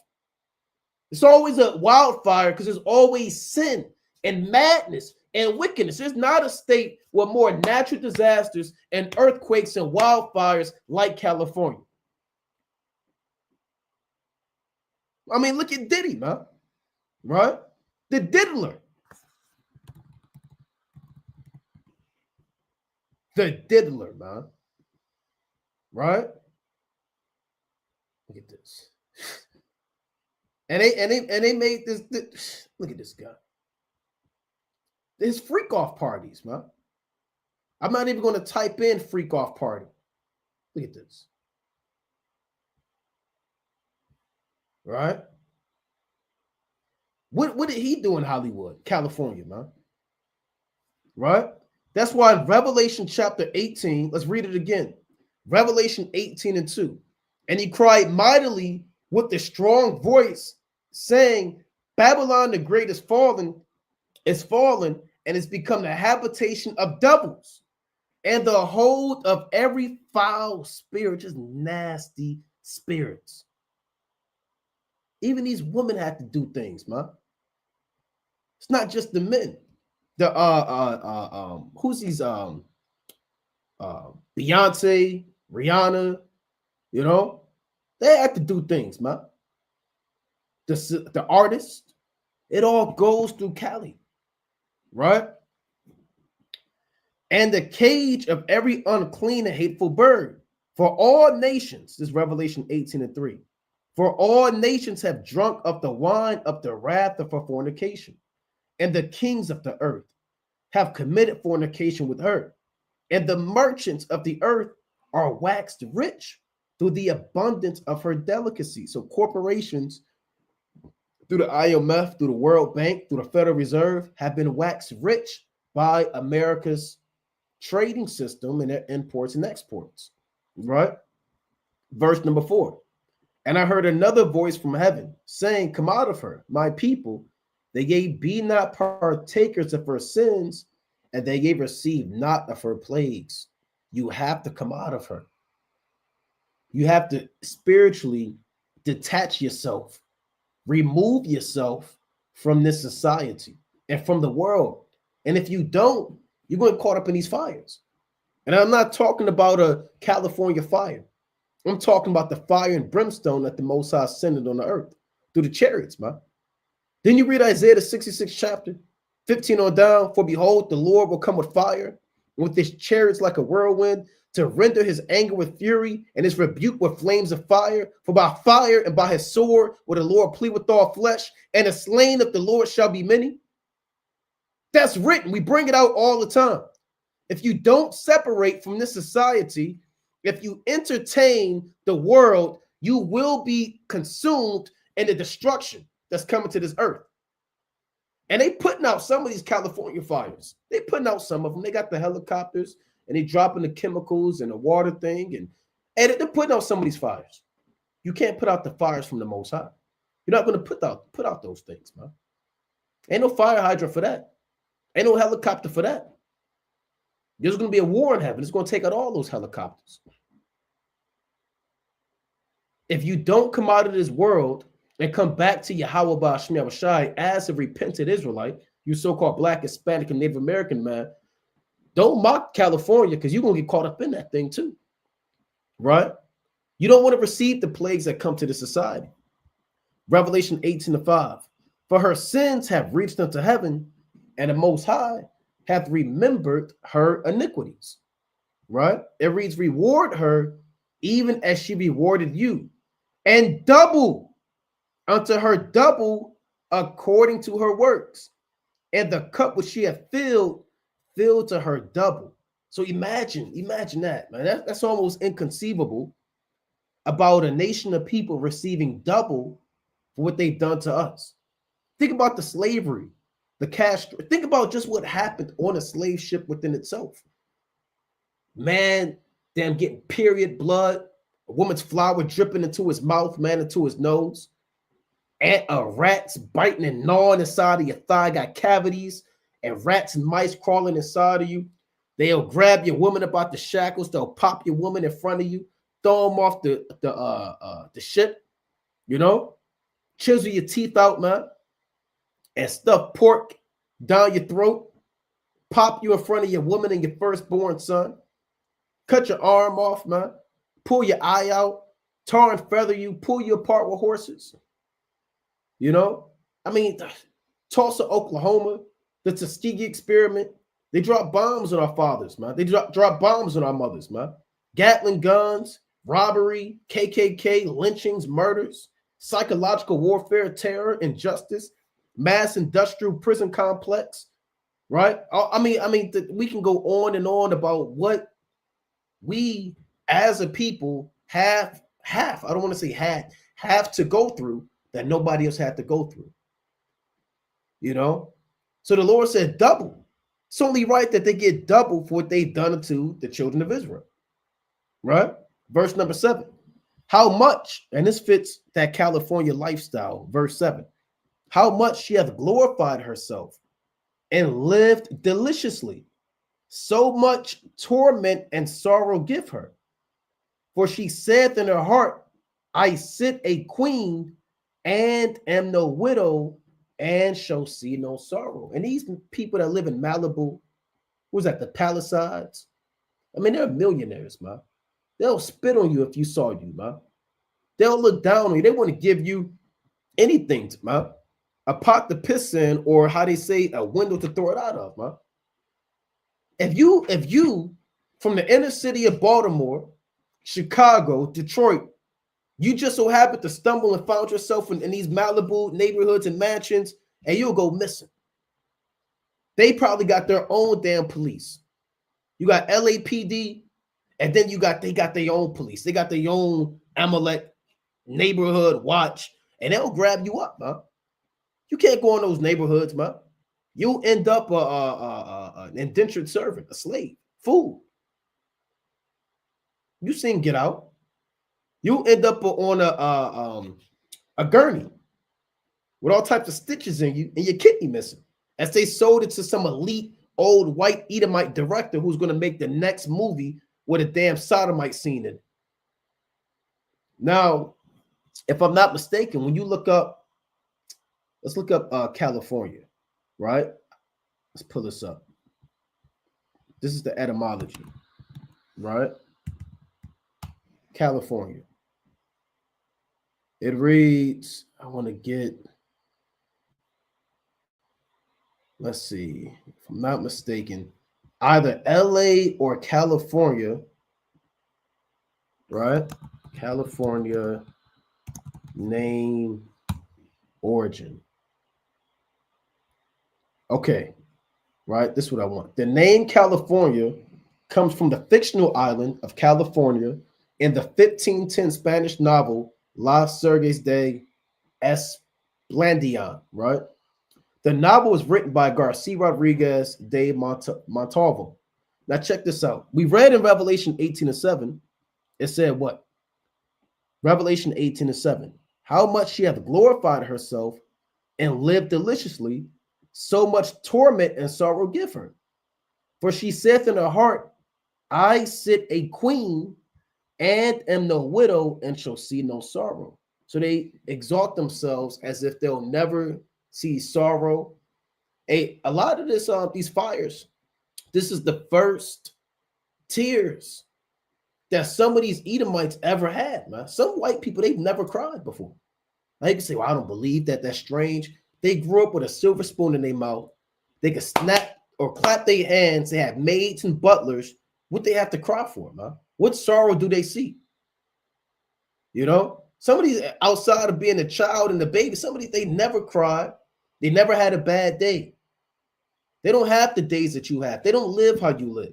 They don't eat what you eat. They don't wear what you wear, right? They sit as a queen. Again, if you think that you're equal, you go to those Malibu mansions, man, and ask them, are we equal? They'll spit in your face, man. And somebody be right behind you with a black bag and they'll put it over your head. And they'll never see you again. Now, they say that they sit as a queen, and now California is what? This is where the name California comes from, about this fictional island from this novel. The novel describes a mythical island ruled by Queen Calafia, a beautiful black warrior who rode griffins into battle. So a lot of these people in California, I don't want to use the word ironically, but they sit as a queen.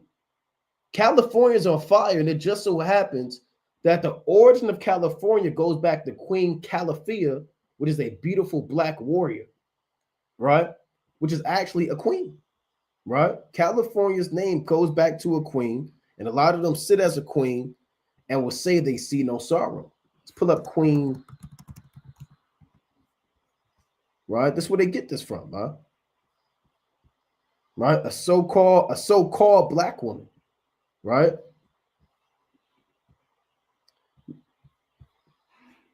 Let's pull up this. This is where the name California comes from, right? A warrior queen who ruled over a kingdom of black women living on the island of California, an island off the coast of Asia, right? And they knew that the so-called black man was on this side of the world anyway. This looks like an ancient Aztec, right? So it's ironic that, for lack of better terms, and I'm using that, just as a placeholder, but it's really the wisdom and the divine nature of the Most High to allow judgment to befall a state who are so privileged, who sit as a queen, for the origin of their state to begin with a queen. That's how the Most High get down. And again, you had Aztecs that was in this land, man, prior to the so-called white man, right? You had Israelites that was in this land, ruling this land, prior to Esau coming over and destroying the land, right? Let's go back to Revelation 18, right? Revelation chapter 18 and 8. Therefore shall her plagues come in one day, death and mourning and famine, and she shall be utterly burned with fire, for strong is the Lord God who judgeth her. So she will be judged with fire. And that's the judgment for any whore. When you read the law, the judgment of a whore is to burn her with fire. Remember, Judah thought that his daughter, so-called daughter-in-law, Tamar, played the whore.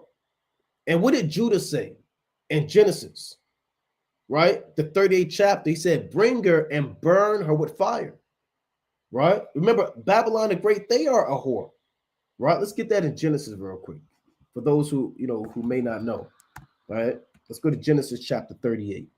We're going to get straight to the point. When Judah actually thought that she played the whore, and he said, burn her with fire. This is Genesis chapter 38 and 24. That is the judgment for a whore. You didn't just let them get away with it. You didn't put them on timeout. You didn't arrest them. You actually burnt all whores with fire. Imagine that law came back. Boy, man, if the law came out that all whores you got women that say that they're whores. Yeah, I'm a whore. Hey, if the law came out that if you're a whore, you get burnt with fire tonight, hey man, you'll have women in dresses, you have women cooking, you have women washing, cleaning, being righteous, hair wraps, dresses on, saying Khan Lord, Khan Adawan. Right? And this law is going to come back, man. Right? Genesis 38 and 24. And it shall come to pass, and it came to pass about 3 months after, that it was told Judah, saying, Tamar, thy daughter-in-law, hath played the harlot. And also, behold, she is with child by whoredom. And Judah said, bring her forth and let her be burnt. Right? Let her be burnt. Why did Judah say, let her be burnt? Well, for two reasons. One is that is the judgment that Judah was taught by his father Israel, his father Jacob. Jacob told Judah, look, here's the law that the Most High had, that Isaac taught me, that Abraham taught him. All whores, they get burnt with fire. Now, also Judah said that because when you go further into the law, let's go to Leviticus, right? Let's go to Leviticus chapter 21, and I want to read this, verse 9. Judah was a priest. Here's the law for the priest in Leviticus 21:9. And the daughter of any priest, if she profane herself by playing a whore, she profaneth her father, she shall be burnt with fire. So Judah was a priest before the priesthood of Aaron was established, right? He was a priest before the priesthood of Aaron and the Levites were established. And all of the sons of God were priests, right? That's what we call the patriarchal priesthood. They were the mediators between their families and their descendants, right? With the Most High. That's why Judah said, burn her with fire. And eventually, the Most High set it as a law and gave it to the Levitical priest. That's why America, Babylon the Great, the Lord said, and she shall be utterly burned with fire, for strong is the Lord God who judgeth her. Right? So let's play a little bit more of this clip right here. This devil said it looks like an apocalyptic scene. Right? Let's play this again. An apocalyptic scene. 1,000 people have been ordered in the devastating wildfires in Los Angeles, that death toll having been revised upwards just over an hour ago. Around 180,000 people have been ordered to leave their homes. Many neighborhoods have been left unrecognizable. Residents have described the firestorm as apocalyptic. Officials say that thousands of homes... Play that again. Residents have described the firestorm as apocalyptic. Describes the firestorm as apocalyptic. Officials say that thousands of homes and other structures... Now you see how you don't have a lot of trees that are burnt. That's why you got certain brothers saying, well, maybe it's not, maybe it's, directed energy weapons. Maybe it's this, maybe it's that. Right? I mean, we really don't know. All we know is the will of Yahweh Bashmi Awashah. I've even seen footage of a chariot. It looked like a chariot that came out of the smoke. I'm not sure if brother saw that or not, but you had the fire in the background, and all of a sudden you had a chariot that came out of nowhere, and it kind of flew off. Like it started the fire, got his hands dirty, it kind of got out of there. And the Most High don't miss anyway. So the Most High don't have to burn the trees down if you don't want to.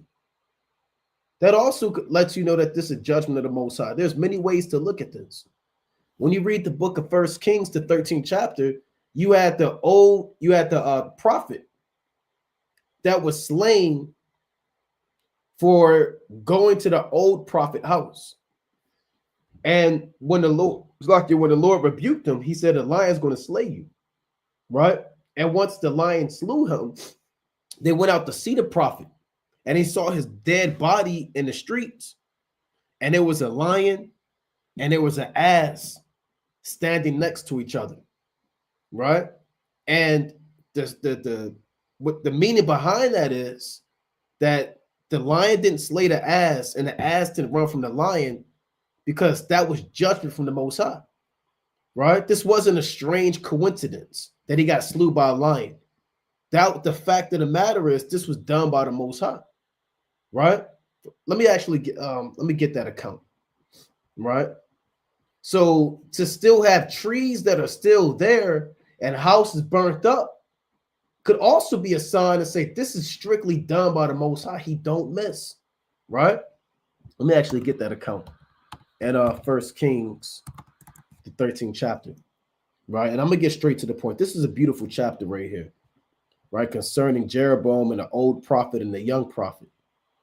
Right? This is 1 Kings chapter 13 and verse number, I'm going to get straight to the point, 28. Right? 1 Kings chapter 13 to 28. And he went and found the carcass cast in the way, and the ass and the lion standing by the carcass. The lion had not eaten the carcass, nor torn the ass. And the prophet took up the carcass of the man of God and laid it upon the ass and brought it back. And an old prophet came to the city to mourn and to bury him. So judgment doesn't have to happen the way that you want it to happen, right? The Most High could burn up one damn room in your house and save the whole house alive, right? The Lord, the Most High could do what he want to do. He's not bound by your parameters. He doesn't have limitations. He could very well burn up a whole city and not burn the trees. What did the Lord do in Egypt? Didn't the Lord destroy all of their cattle, but saved our cattle? Didn't the Lord give them darkness, but in Goshen we had light? The Most High divides the righteousness from the wickedness with an adamant.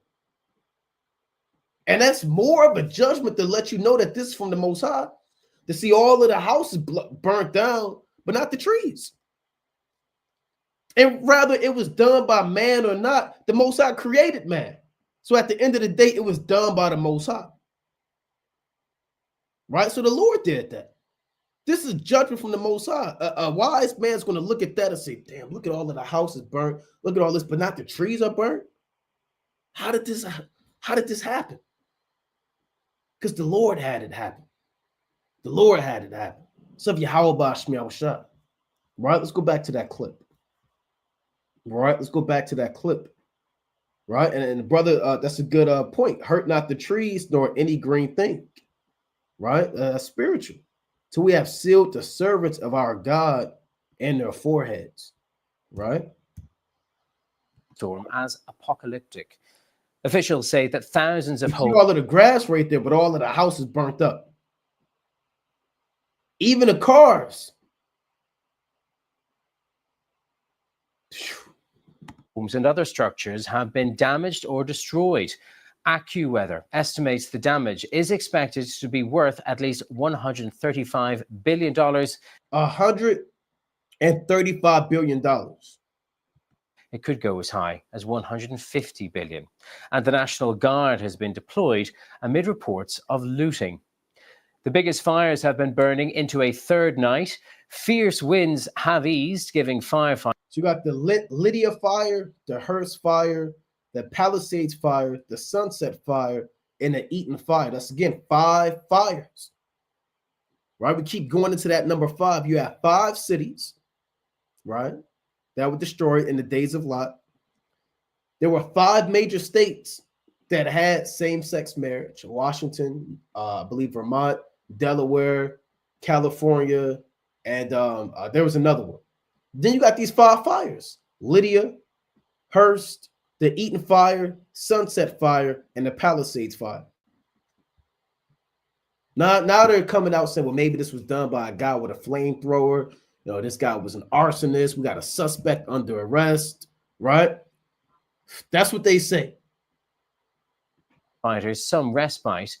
Police say they believe one of the blazes in the west of the city was started deliberately. They're treating it as a crime scene. A suspect is in custody and will be questioned. Yeah, that's probably damage control, right? That's probably damage control. A lot of these devils, they always have these excuses. PSYOP, MK Ultra, agents out there to set something on fire so people can witness it, and these guys don't know what they did, and they set something on fire just to get arrested. And a lot of times it's just a damn lie. And there was never anybody there to begin with. There was no arsonist. There was no guy with a flamethrower. A lot of this stuff they just make up as damage control so the people can feel a little bit at ease knowing that God is not in control. Because in the back of their mind, that thought is always there. That what if?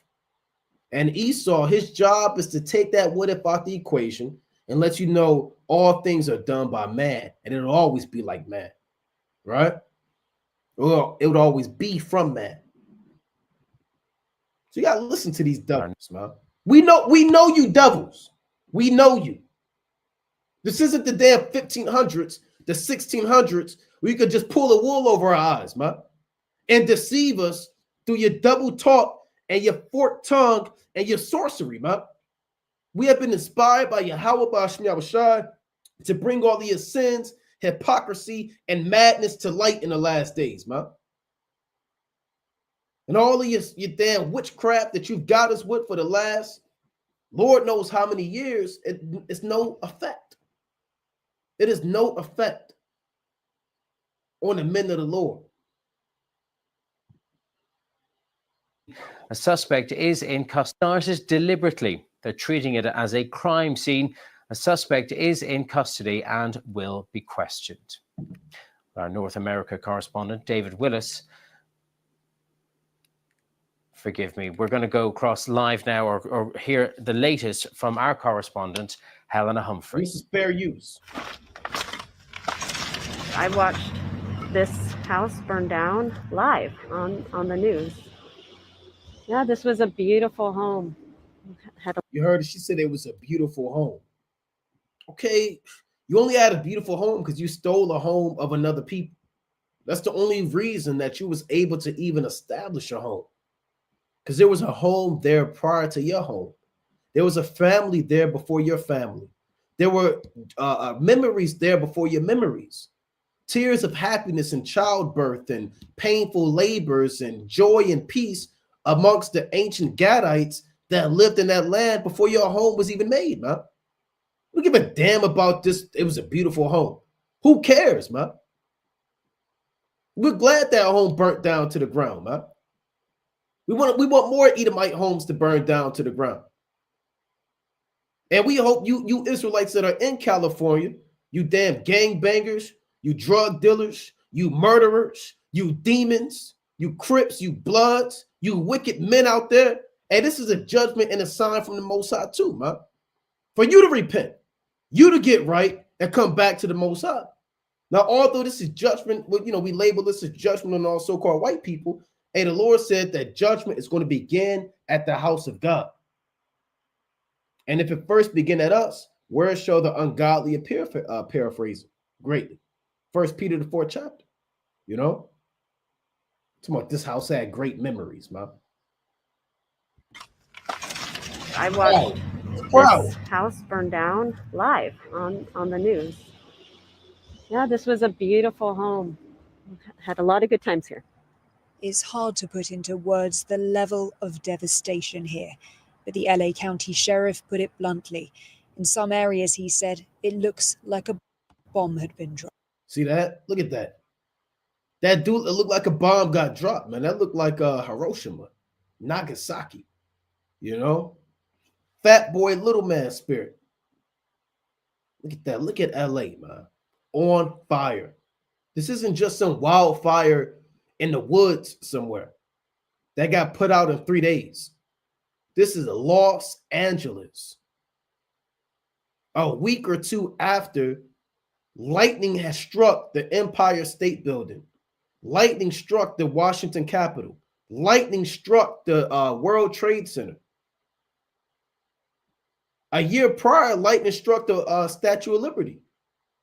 New York got hit up with the Most High's judgment, and now LA, the two most prominent, wicked, Babylonian lust, murder, covetous, pride, sodomy, freakism cities are being touched by the hand of God. They're being touched by Yahweh, by Shemel Shai, and we wouldn't have it any other way.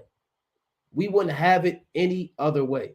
Let's go to James, the 5th chapter, right? Let's go to James chapter 5, right? Let's go to James chapter 5 and verse number 1, right? I'm going to play this, right, real quick. This is James, right, chapter 5 and 1. Now, James 5, man, this is a beautiful chapter, a very, very beautiful chapter, right, that always gives hope. Right? It always provides that spirit of hope to us, man. Right? Knowing that the Most High has a judgment written for our adversaries. Right? Let's get this. This is James chapter 5. Actually, I'll get it. Let me see, because they won't let me zoom in. Right? Let's see if I can do it. Okay, James 5 and 1. Go to now, ye rich men, weep and howl for your miseries that shall come upon you. Like we read in Baruch, the 3rd chapter or the 4th chapter, right? Miserable are the cities which thy children served. Right? So the Lord said, go to now, ye rich men. These are your celebrities, right? You can pull up a list of celebrities who got their houses lost in that fire, man. Right? All those men that had to sell their soul, all these men that had to bend over, and those are lower level rich men. You really have the elite rich men, your Rothschilds, your Rockefellers, because they're the ones that set up Hollywood. Right? They're the ones that allow that industry to flourish. They've been flourishing since the early 1900s. The Lord said, weep and howl for your miseries that shall come upon you. Your riches are corrupted, and your garments are moth-eaten. Your gold and silver is cankered, and the rust of them shall be a witness against you, and shall eat your flesh as it were fire. Ye have heaped treasure together for the last days. And all of their gold and silver is cankered, right? Meaning all of their resources. I mean, there was a gold rush in California. There's a team called the San Francisco 49ers, right? 1849, gold rush. No matter what Gadite, what Israelite was there, what Judite was there, they murdered them, killed them, took the gold, man. Rushed over there, built railroads, blew up mountains, dug in the ground, mined for gold, and murdered off all of the people that lived in that land, man. It's a witness against them, right? The Lord said, out of the mouth of 2 or 3 witnesses shall the matter be established. One witness is the gold, another witness is the silver, right? And these are 2 witnesses to say, hey, look, the so-called white man's a thief. He's a devil. He's a robber, right? It's a witness against these elites. And the Lord said, shall eat your flesh as it were fire, right? Ye have heaped treasure together for the last days. So all of that wealth, and a lot of that is old slave money, man. Old murder money. Blood money, they call it, man. That's why they're on fire. Shall eat your flesh as it were fire. James 5:4. Behold, the hire of the laborers who have reaped down your fields, which is of you kept back by fraud, crieth, and the cries of them which have reaped are entered into the ears of the Lord of Sabaoth. So what is the hire of the laborers? Well, first of all, let's identify hire. Hire represents pay, right? The laborers represent the Israelites. So all of the pay that should have been given to the Israelites for tilling the land and building up the city and reaping the fields and picking the cotton and cutting the sugar cane down, right? All of that is rightfully ours, but it's kept back by fraud. We've never received any of it, man. And they use all of that labor to build up those multi-million-dollar mansions just to get burnt down by fire. And all praises to Yahweh Shemel Shah anyway, man. Who wouldn't want to see that? All of the money that you're owed, all of the wealth that you're owed, all of the labor that your fathers didn't receive anything for it. Esau takes it, builds million-dollar mansions. You cried to the Most High. You cried to Yahweh Shemel Shah. You complained to Yahweh Shemel Shah when you went home with no pay. When your son and daughter looked down at you, or they had beat up clothes. Y'all didn't have no soap, no water, no lights, no light, no fire, no water. And you had to go home as a man and look your family in the eye. And you didn't get no pay. Your grandmother ain't get no pay washing the clothes of them old white men. Your grandfather ain't get no pay working in the field, man. And they complained to the Most High. And they cried out for the injustice. And Esau took that money, heaped up millions and millions of dollars, murdered all of the Gadites in the land, bought acres and acres of property, Malibu, Palisade, right? All these top-notch communities that you can't even come in. You can't ask for $1. You can't go up there, man. And the Lord burnt it all up, man. And they can't get those, they can't get it back. Right? They can't get it back, man. It's over. It's a wrap. It's done. And even if they build, the Lord said, they shall build, but I will throw down. In Malachi, the 1st chapter. So the Lord got you all jammed up, man. They shall call them the border of wickedness and the people, not the person.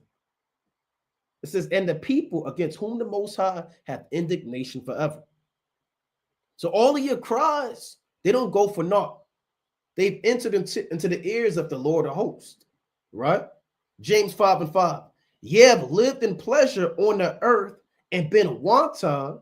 Ye have nourished your hearts as in the day of slaughter.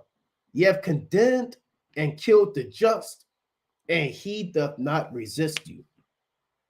And they live on pleasure, man. I couldn't even imagine what's in those mansions, man. What's in them checks? How much money they getting? How they living? What they eat? What they wear? They don't have worries. The Lord said in Psalm 73 that they're not in trouble like other men. Neither are they plagued like other men. Therefore, pride compasseth them as a chain, paraphrasing, and covereth them as a garment. The Lord said they have more their heart could wish. They live in pleasure, man. They don't have they're not worried about bills, man.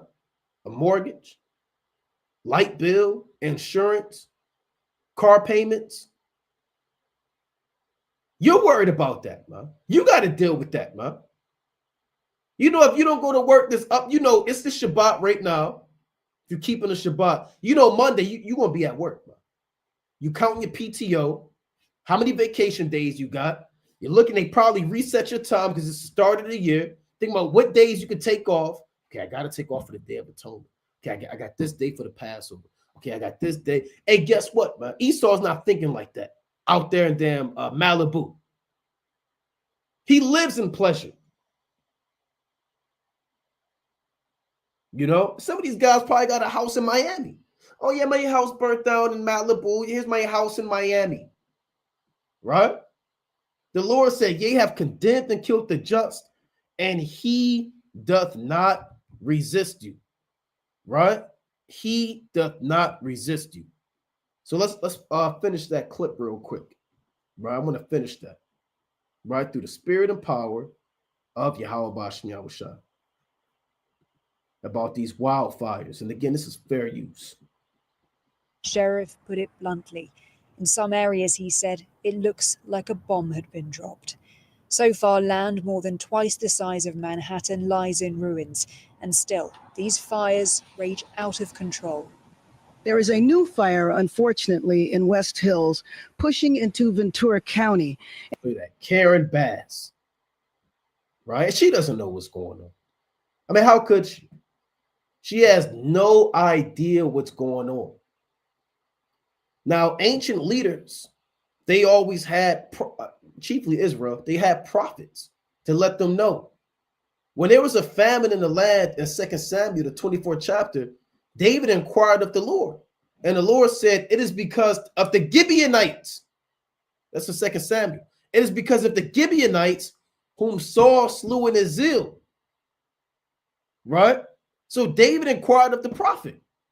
Anytime there's a plague in the land and there's judgment going on and all hell is breaking loose, world leaders, ancient kings, they always inquire of the prophets. Right? Let me get that precept real quick. And Esau's not going to do that. He's not going to inquire. He knows why this is happening. These elites, they know about the Most High. You don't think they know that we're the Israelites, man? You don't think these elites know that she's an Israelite? You know, these matters are well known as you go up, and up that food chain. You know, so let's play a little of this. I'm not going to get that precept. new fire, unfortunately, in West Hills, pushing into Ventura County. And we are expecting this fire to rapidly spread due to high winds. This is a reminder that this is a very dynamic situation that can change quickly. On Thursday, a brief lull in those fierce Santa Ana winds allowed aircraft to streak across the skies, dropping water and fire retardant onto the flames. But there's no guarantee that that calm will last, with forecasters warning more winds could fan these infernos even further. And who's blowing the winds? The Most High. Right? Proverbs chapter 30:4 says, who hath bound the sea with the garment, paraphrasing, and who hath gathered the wind in his fist. The Lord weighed the wind in the balance. He controls the winds. So if there's winds whipping and blowing that fire, it's being done by the Most High, right? The wind definitely played the biggest part, especially with the flying embers. I mean, I remember seeing embers just shooting over my head like, oh my gosh, that's somebody's house. That's someone's like property. Just balls of fire. Yeah, he said just balls of fire. That's brimstone. Fire and brimstone. Just balls of fire. They said it just running through the damn air. People ducking and dodging. They bobbing and weaving the balls of fire. They turn behind them. A ball of fire hit a house. Right? House catch on fire. Hey, like the Edomite woman said hours ago, the house was there. Then now she look at it, the house is gone. So you got whistling balls of fire jamming up these Edomites. Some residents have ventured back, bracing themselves for what they'd find, only to discover their homes reduced to little more than ash. Many told us they're simply too devastated to speak on camera. All praises to the Most High. They're too devastated to speak on camera. Right? They're too devastated to speak on camera. Now, but you speak on camera when you say a so-called black man raped you. You'll speak on camera for all those things. You'll call the police and you do all of that, man. You're real proud then. Why don't you speak on camera now?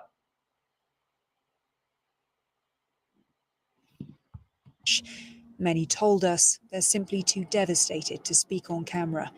These fires don't discriminate, tearing through every kind of neighborhood, from lavish mansions to humble bungalows. All of them wants a place of safety for someone. This looks like the apocalypse. It just doesn't feel like the normal. See that this looks like the apocalypse. They keep saying that. The Most High keep putting that word in their mouth. Proverbs 16:1 on down. The preparations of the heart and man and the answer of the tongue is from the Lord. How many times are we going to hear Yahweh Bashmel Shai put in somebody's mouth that this is the apocalypse? Job 33:13 on down. The Most High speaketh once, yea, twice, yet man perceiveth it not. Right? This looks like the apocalypse. It just doesn't feel like the normal things that happen in your life. This is something very unusual. And for others, the scope of this catastrophe confirms their growing fears about the changing climate. This is obvious that stuff like this is happening because of global warming, and people that just want to deny it just don't know science and don't know how to research those things. Hold on, wait. Slack, your brother just sent me a chariot, right, in the fire, but I couldn't help but overhear the pride. See, that's these damn doubles right here. Right? Let me hear that again. Growing fears about the changing climate. This is obvious that stuff like this is happening because of global warming, and people. So that's proud. This is obvious that this is happening because of global warming. So you see the contrast between, and this may have been the brother who said this. That looked like a brother. Now I could be wrong, but he said that this is abnormal and this is apocalyptic. So he got some type of discernment, but Esau, on the other hand, said it's obvious that this is global warming. Things that happen in your life. This is something very unusual. This is something very unusual, and he used the word apocalyptic. Compare, contrast the spirit of Jacob and Esau. And for others, the scope of this catastrophe confirms their growing fears about the changing climate. This is obvious that stuff like this is happening because of global warming, and people that just want to deny it just don't know science and don't know how to research those things. So that's why we hate you damn devils, man. That's why you're getting judged by the Most High. This is obvious. Here it is, all your house burnt down. All your stuff is gone. This is obvious. You're still proud. You're still proud. Let's go to Revelation, the 9th chapter, real quick. All your stuff is burnt up, and you still proud.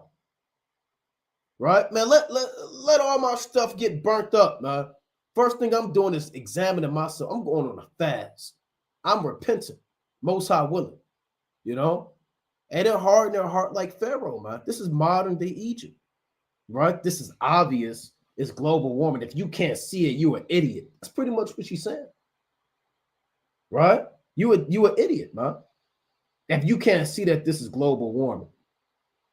So she's just a product of this society. You know, this is how Esau trained these citizens. They trained them to think logical and scientific, but they never taught them how to be spiritual.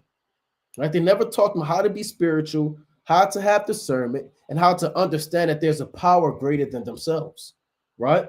But I want to get Revelation, the 9th chapter. Revelation chapter 9 and verse number 20. And the rest of the men which were not killed by these plagues. I'm going to actually start at 18. This is going into when the Most High puts a spirit on these angels to work on the minds of the world leaders to shoot these missiles out, right? On the ends of the earth. Revelation 9 and 18.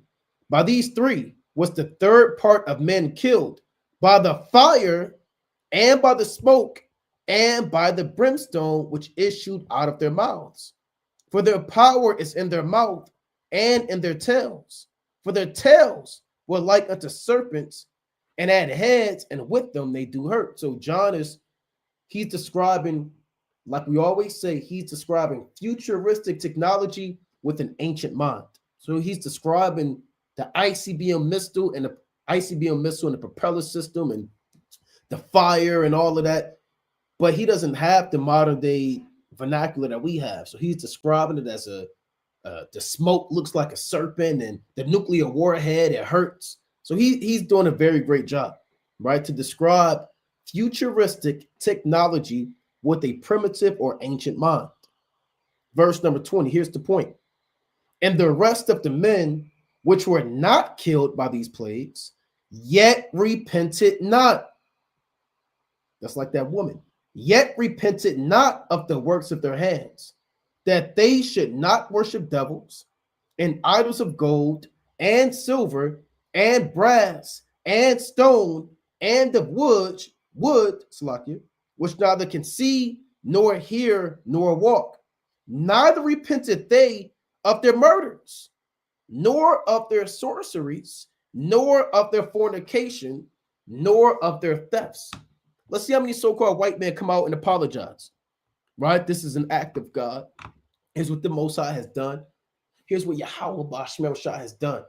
Even the Ninevites put sackcloth on, from the least to the greatest of them, huh? When Jonah said, yet 40 days and Nineveh shall be overthrown. These devils ain't going to do that, man. Right? These devils ain't going to do that.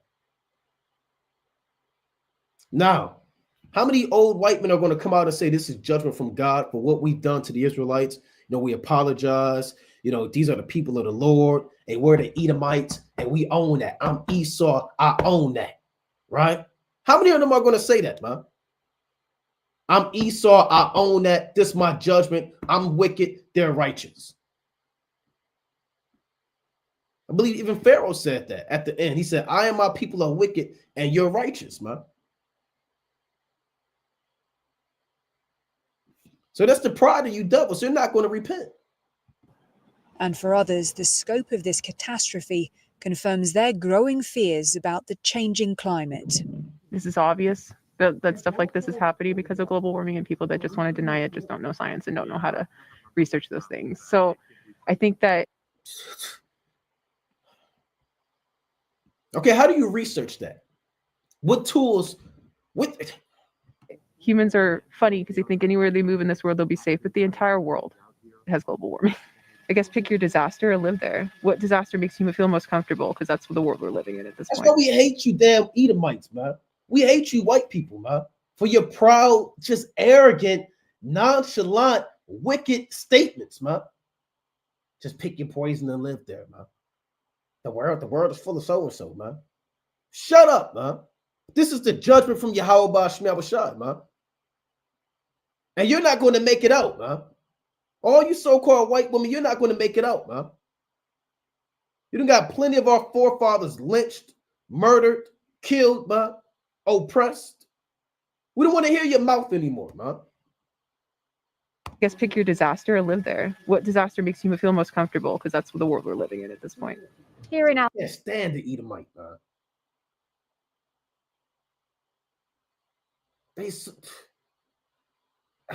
That's why we're so happy. This is a happy day. Right? What they say, this is the day that the Lord hath made. I will rejoice and be glad in it, man. You know, that's written.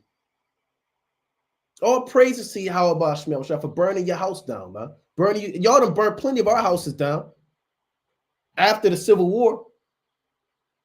Right?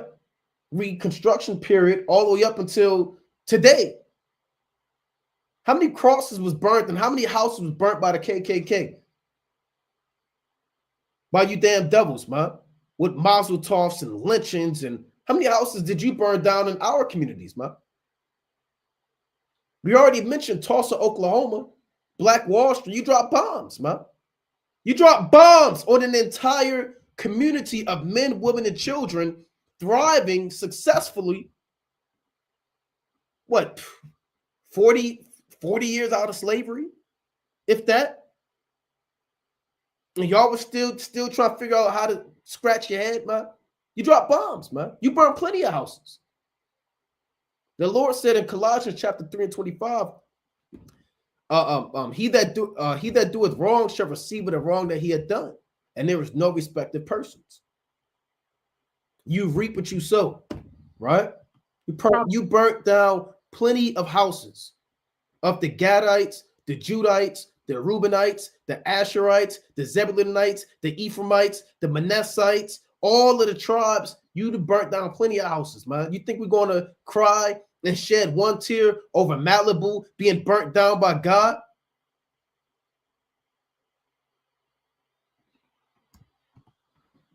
Sure, live there. What disaster makes you feel most comfortable? Because that's the world we're living in at this point. Here in Altadena, fire crews are out battling these hot spots. You can see that many homes like this one are still smoldering. And you can see here that this entire neighborhood, this entire community has essentially been wiped out. We've been speaking to families here who have lived in these homes for generations. And in just a matter of hours, they've lost everything. And in some of the hardest hit areas, a nighttime curfew is in place, as some try. Glad y'all lost everything, man. We're glad you lost everything. You're going to lose more. You didn't lose everything yet because you're still alive, right? You're still breathing. You still got blood running through your vessel, right? You can still oppress. You still got white privilege. You can still get a fair shake in this society. You didn't lose everything yet, right? You're still an Edomite, and you can still prosper. And on your worst day, you live better than any so-called Black, Hispanic, and Native American man because this is your kingdom. You ain't lose everything yet, man. Don't get it twisted, but you will. You're going to lose everything, and the Most High is going to take everything away from you. Your pride, your life, your rulership, your dignity, right? And you're not going to be healed, man. Didn't the Lord say there is no healing in thy bruise, right? Thy wound is grievous. Let's get that in Nahum, right? Let's get that in Nahum. The 3rd chapter, we lost everything. Y'all ain't lose everything yet, man. Right, let's go to Nahum chapter 3 and verse number 19. Nahum chapter 3 and 19. It reads, there is no healing of thy bruise. Thy wound is grievous. All that hear the bruit of thee shall clap the hands over thee, for upon whom hath not thy wickedness passed continually? And there's no healing. The Most High is bruising you up, man. Now you can put out the fires and drop fire retardant on there and get the water hose going and do what you think you have to do. But this is just the beginning. This is just the beginning. And we know all things must be fulfilled.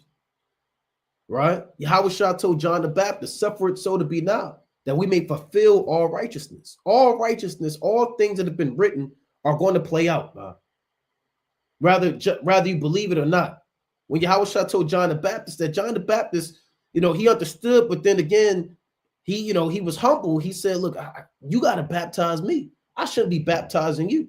A lot of people questioning, why things are what they are. But they forget the fact that all things must be fulfilled. All righteousness must be fulfilled. Yahweh Bashmi Abashai must be magnified. He's going to be magnified. You're not going to recover. Your economy ain't going to recover. Your people ain't going to recover. The Edomites ain't going to recover. There ain't going to be another Renaissance. This fire is consuming and it's going to consume. And even if you put this one out, more is coming. There's more coming through the spirit and power of Yahweh Bashmi Abashai, man. Right? And again, you're not going to put out the fire department, man. Right? You can't put out the fire department and what they got. It's like you can't put out the ICBM missiles and what the Most High has in store for you, man. Let's go to Jeremiah chapter 51. Right? This is Jeremiah chapter 51 and verse number 8. It reads, Babylon is suddenly fallen and destroyed. Howl for her. Take balm for her pain. If so, she may be healed. We would have healed Babylon, but she is not healed. Forsake her and let us go every one into his own country, for her judgment reacheth unto heaven and is lifted up even to the skies. And that's that fire. It said we would have healed Babylon, but she is not healed. Even though you put out this fire, you're not going to heal this society. It's hell bent on destruction, and they have a judgment that no man can alter, add, or take away to, or take away from. There's nothing that these devils are going to be able to do, right? And then the Most High put it in their spirit for LA to cut what, almost 18 million from their fire department. The Lord did that. The Most High said in Isaiah the 19th chapter that he will bring a perverse spirit in Egypt, causing them to err in every work of judgment. The Lord put these spirits of befuddling and confounding and confusion on these devils to make them make the worst decisions.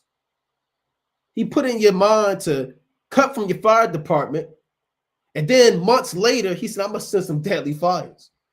That's how the Most High get down, man. He said, we're going to cut off all your water supply, this chest right there, 5 moves in advance. So when he send a fire, there's nothing you can do about it. The Most High does. He's a mastermind. That's who's like Yahweh Bashmi Abashai? For the Most High to do that, man. Put in your spirit, right, to cut off your whole water supply and your fire department, layoffs and fire hydrants, and then send a death angel to come with damn windstorms of fire. All praises, man, to Yahweh Bashmi Abashai. All praises to Yahweh Bashmi Abashai for divine judgments in the earth, right? Celebrities among those who lost homes as devastating Los Angeles fires, right? So they got a list. Let's see. And all these celebrities in Malibu, Oscar nominees, Golden Globe Award winners, all child molesters, murderers, rapists, and creeps, right? Let's see. Jamie Lee Curtis said her home is on fire. Many people lost their homes. Other stars who have lost their homes are Adam Sandler, and all praise to Yahweh Bashmi Abashai. Adam Sandler is an Amalekite, right? Ben Affleck, he's a demon. You said, well, what did he do? Well, he's a demon, right? That's what he does. He's a demon, right? He's also a homosexual. Tom Hanks is a well-known pedophile. I mean, who's more of a pedophile than Thomas Hanks? He lost his house in a fire. And I think he's an Amalekite. And Steven Spielberg, he's an Amalekite. He's one of the world's most famous directors. How many people had to freak off with him to get a role, even as an extra, as an A-list actor? You know? To be in his movies, man. What did you have to do to and for Steven Spielberg, Slovakia, to even be in these movies, man? I'm glad Adam Sandler lost his house, man. He made that damn, what even had that movie, 8 Days of Hanukkah? He's always boasting about being an Amalekite. He made that movie, when he played in the IDF. If you know what I'm talking about, he was the Zohan, right? I can't remember the whole name of the movie, but he played an Amalekite military man. Don't mess with the Zohan. And he was some Amalekite so-called Jew who had super strength, man. The hell with Adam Sandler, man. Like throwing in that he's always an Amalekite. I'm glad you got your house burnt down, Adam Sandler. If you're watching this, all praises to Yahweh Shmi Shad, man.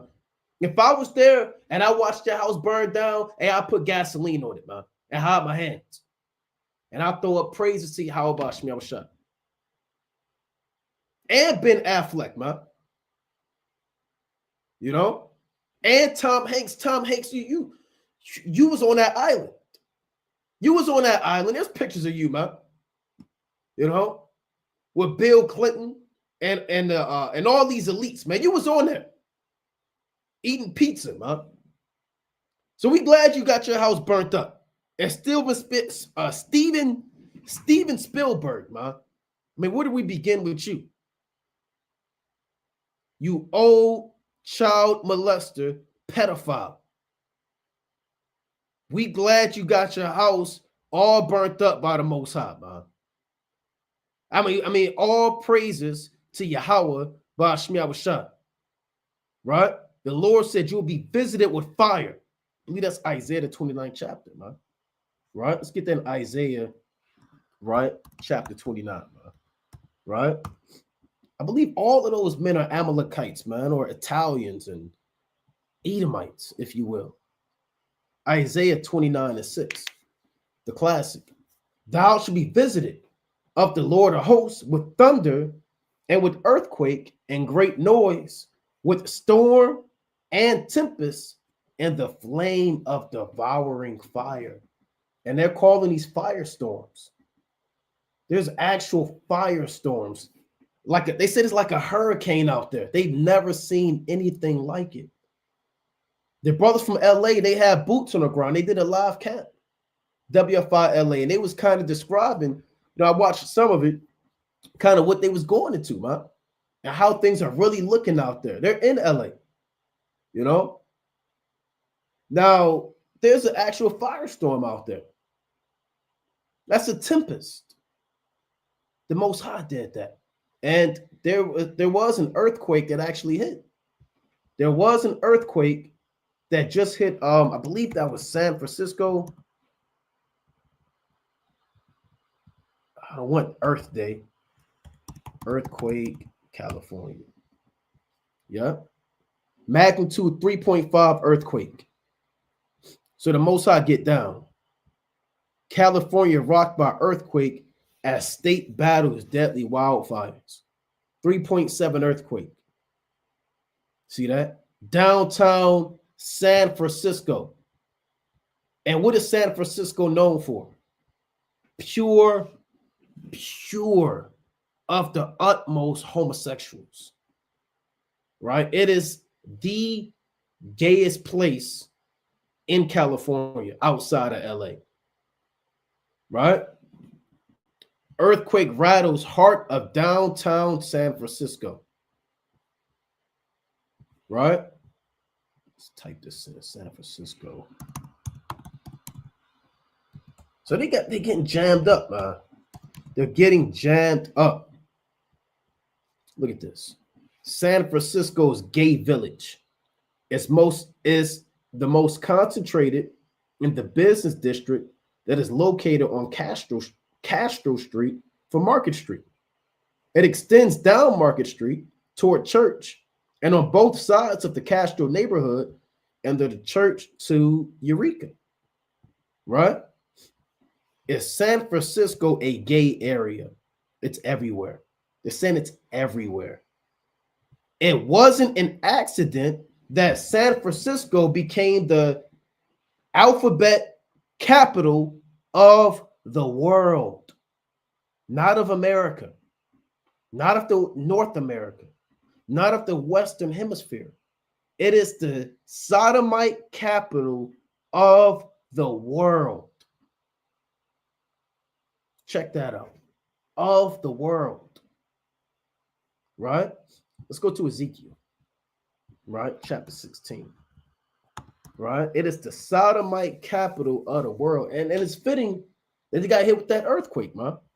It's fitting that they got hit with the earthquake. This is Ezekiel chapter 16 and 49. They get fires, they get earthquakes. What's next? What more does Yahweh Ba'ashmiel have in store, man? It's only the second week of January or third week. Second week or so, man. The Most High is just getting started. We ain't seen nothing yet. We haven't seen anything yet. The Lord said in Ecclesiasticus that we have seen but a few of his works in the Apocrypha, in the book of Sirach. We have seen but a few of his works, Ezekiel 16 and 49. Behold, this was the iniquity of thy sister Sodom, pride, fullness of bread, and and the abundance of idleness was in her and in her daughters. It's like it. Neither did she strengthen the hand of the poor and needy. So Sodom had man on man, woman on woman. Tell you in Genesis the 19th chapter that everybody in the entire city surrounded the house round about and said, bring out those men that we may know them, from the youngest to the oldest, from the least to the greatest. So all praises to Yahweh Ba'ashmiel Shai that San Francisco got hit with the earthquake, and they are, without a shadow of a doubt, the sodomite capital of the world. And this earthquake just happened, right? Just happened. So you're getting hit with earthquakes, you're getting hit with fires. You got to deal with it, man. You got to deal with it. All praises to Yahweh Ba'ashmiel Shai, man. Right? And again, you had chariot sightings, and brothers been sending me a lot of stuff. You had chariot sightings that were actually captured, right? That were actually captured by the Most High, right? And the Most High put that spirit on men, right? Let me see. Brothers sending me stuff. What's this? Esau knows the truth, right? I'm going to play this real quick, right? Let's see. You are not just an Edomite in this life. Look at this. Look at Esau. Look at this. It's from 4 years ago. So they know they're the Edomites. You will forever be an Edomite. You are not just an Edomite in this life. You're an Edomite in the next life. In the next life, you will forever be an Edomite. It's just what the Bible says. You will forever be an Edomite. Just because you're an Edomite in this life doesn't. It means you're going to be an Edomite in the next life. In the next life. In the next life. You will never be an Israelite. I will never be an Israelite. You will never be an Israelite. What made you start reading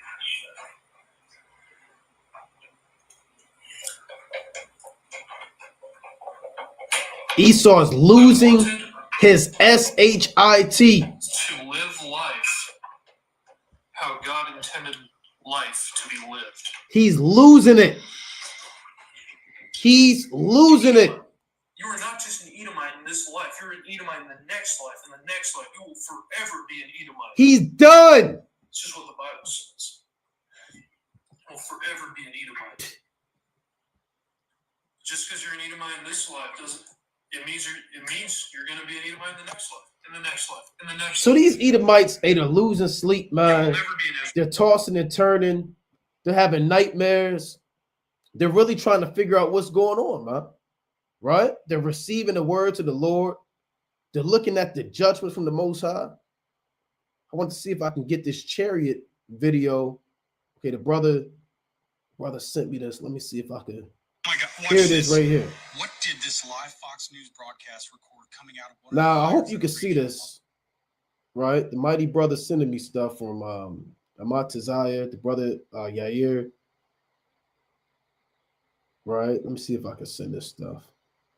Now, this is a chariot sighting that actually came out the fire. Oh my God, watch this. Now, check this out. I'm going to try to make this. You're going to have to kind of look at this thing. I can't pull it up on the laptop, so I got to, do what I got to do. Oh my God, watch this. What did this live Fox News broadcast See that? record coming out of one of the fires that are raging in Los Angeles, California? I'm going to play that Watch again. close. You got to kind of look at it. If not, you can pull it up on your own. You can find it and type it in. But you can see the Oh my chariot. God, watch this. If that is a What chariot, did come this out of live it. Fox News broadcast record coming out of one of the fires See that are that? raging in Los Angeles, California? Watch closely and you'll see what looks to be a white object emerge out of the fire, streak across the sky at a very high rate of speed, and disappearing back into the smoke. Check it out. What was this thing? By the way, everybody please stay safe. You see that? And I saw that earlier. You got Edomites saying, well, maybe it was a compression cylinder or something that shot off. They always try to figure out these answers. Now, it very well could have been a chariot out there stirring up the elements and causing this fire to go down, zapping the different houses, bringing the smoke out, man. Well, let's play this again. Oh my God, watch this. What did this live Fox News broadcast record coming out of one of the fires that are raging in Los Angeles, California? Watch closely and you'll see what looks to be a white object emerge out of the fire, streak across the sky at a very high rate of speed, and disappearing back into the smoke. Check it out. What was this thing? By the way, everybody See please that? stay safe. See that? All praises to Yahweh Shemel Shai, man. You have mighty judgments that are being done in the earth, man. Right? You have mighty judgments that are being done on the earth. Let's go to Isaiah, the 13th chapter. Right? Let's go to Isaiah chapter 13. And I want to read a particular verse. Right? This is Isaiah chapter 13 and verse number 19. In Babylon, the glory of kingdoms, the beauty of the Chaldees' excellency shall be as when the Most High overthrew Sodom and Gomorrah. And how did the Lord destroy Sodom and Gomorrah? Through fire and brimstone. He sent the chariots that rained down via the angels, fire and brimstone upon 5 cities, targeted precision. Killed everybody except Lot and his daughters, right? And we represent Lot on a parabolic or metaphoric level, if you will, right? Because when you read 2 Peter, the second chapter, it says Lot was vexed with the filthy conversation of the wicked, right? Let me actually get that. And delivered just Lot, vexed with the filthy conversation. It's like I want 2 Peter 2 of the wicked. We represent Lot on a metaphoric level. 2 Peter chapter 2 and verse 6. And turning the cities of Sodom and Gomorrah into ashes, condemned them with an overthrow, making them an ensample unto those that after should live ungodly. What does that mean? If you live your life like Sodom and Gomorrah, full of homosexuals, sodomites, freakism, and pride, you're going to receive the same judgment as Sodom and Gomorrah. And these devils know that. They sent their top scientists and archaeologists to Levant, man, to Sodom and Gomorrah. They pulled up the ground samples and they studied the so-called sulfur content and said that this did not come from earth. This had to have come from the heavens. They understood that the judgment that happened to that city was divine retribution. They know that Sodom and Gomorrah was destroyed for wickedness and homosexuality. They know that. But yet they have passed the laws and have promoted it in America on a high level. especially in California, especially in LA. So you're going to receive the same judgment as Sodom and Gomorrah. What else is going to happen? Verse 7. And delivered just Lot, vexed with the filthy conversation of the wicked. Right? And Lot was vexed, man. Imagine the things he heard. Right? Imagine the things he smelled, the things that he had to deal with at nighttime or the daytime, to and fro. So that's like us, man. We're vexed with the filthy conversation of the wicked. For that righteous man dwelling among them, and seeing and hearing, vexed his righteous soul from day to day with their unlawful deeds. Right? Let's go back to Isaiah 13 chapter. Right? Isaiah chapter 13 and verse number 20. It shall never be inhabited, neither shall it be dwelt in from generation to generation. Neither shall the Arabian pitch tent there, neither shall the shepherds make their fold there. But wild beasts of the desert shall lie there, and their houses shall be full of doleful creatures, and owls shall dwell there, and satyrs shall dance there. Meaning what? Once the Most High send fire and brimstone in Babylon the Great, it's going to burn up every city, every community, every house, every bank, everything that these nations have used to enslave and murder and oppress us. It's all going to get burnt. And after a while, after that fire go down, all of the Lord, like 2 Ezra 5 and 8, I believe that's the what the Lord said, wild beasts shall change their places. You're going to have these wild beasts change their place, and they're going to make that their home, right? Vultures and buzzards and things of that nature. But the wild beasts of the desert shall lie there, and their houses shall be full of doleful creatures, and owls shall dwell there, and satyrs shall dance there. And the wild beasts of the island shall cry in their desolate houses, and dragons in their pleasant places. And their time is near to come, and her days shall not be prolonged. Let me read that again. And her time is near to come, and her days shall not be prolonged. Los Angeles wildfires, Armageddon, right? Fire still burning, right? 5 fires still burn across LA. The apocalypse, they're calling it. The Lord said what does it say in Isaiah 13 chapter? It reads, and her time is near to come, and her days shall not be prolonged. So again, all praises to Yahweh Shemel Shah. Right? Throw up these curses, man. Throw up the curses on LA, man. Throw up the curses on California. Pray that the Most High keep that fire burning. Pray that the Most High protect the righteous that are in that land. You got brothers in Israel, man, that live in LA in many camps, man. Pray that the Most High protect those brothers, man. Keep the hedge around those brothers and destroy all of the wicked around them. The Lord said 1,000 shall fall at thy side and 10,000 at thy right hand, paraphrasing, but it shall not come nigh thee. Only with thine eyes shalt thou behold and see the reward of the wicked. That's in Psalms 91, right? So we're going to continually pray that the Most High destroy the society, break it down piece by piece. 2025 been a hell of a year. All praises to Yahweh Shemel Shah, man. Let's go to Psalms chapter 47 and verse 1. Right? Psalms chapter 47 and verse 1. Oh, clap your hands, all ye people. Shout unto the Most High with the voice of triumph. For Yahweh Most High is terrible. He is a great king over all the earth. He shall subdue the people under us and the nations under our feet. So the Most High is terrible. His judgments are in the earth, and he is slowly subduing the people under our feet. So with that, we're going to close up, giving, of course, our honor and glory to Yahweh, Ba'ashima Mashiach Wamalak Abishai, and you so-called white people, man. This is just the beginning. Read Obadiah 1 and 18. And the house of Jacob shall be a fire, and the house of Joseph a flame, and the house of Esau for stubble.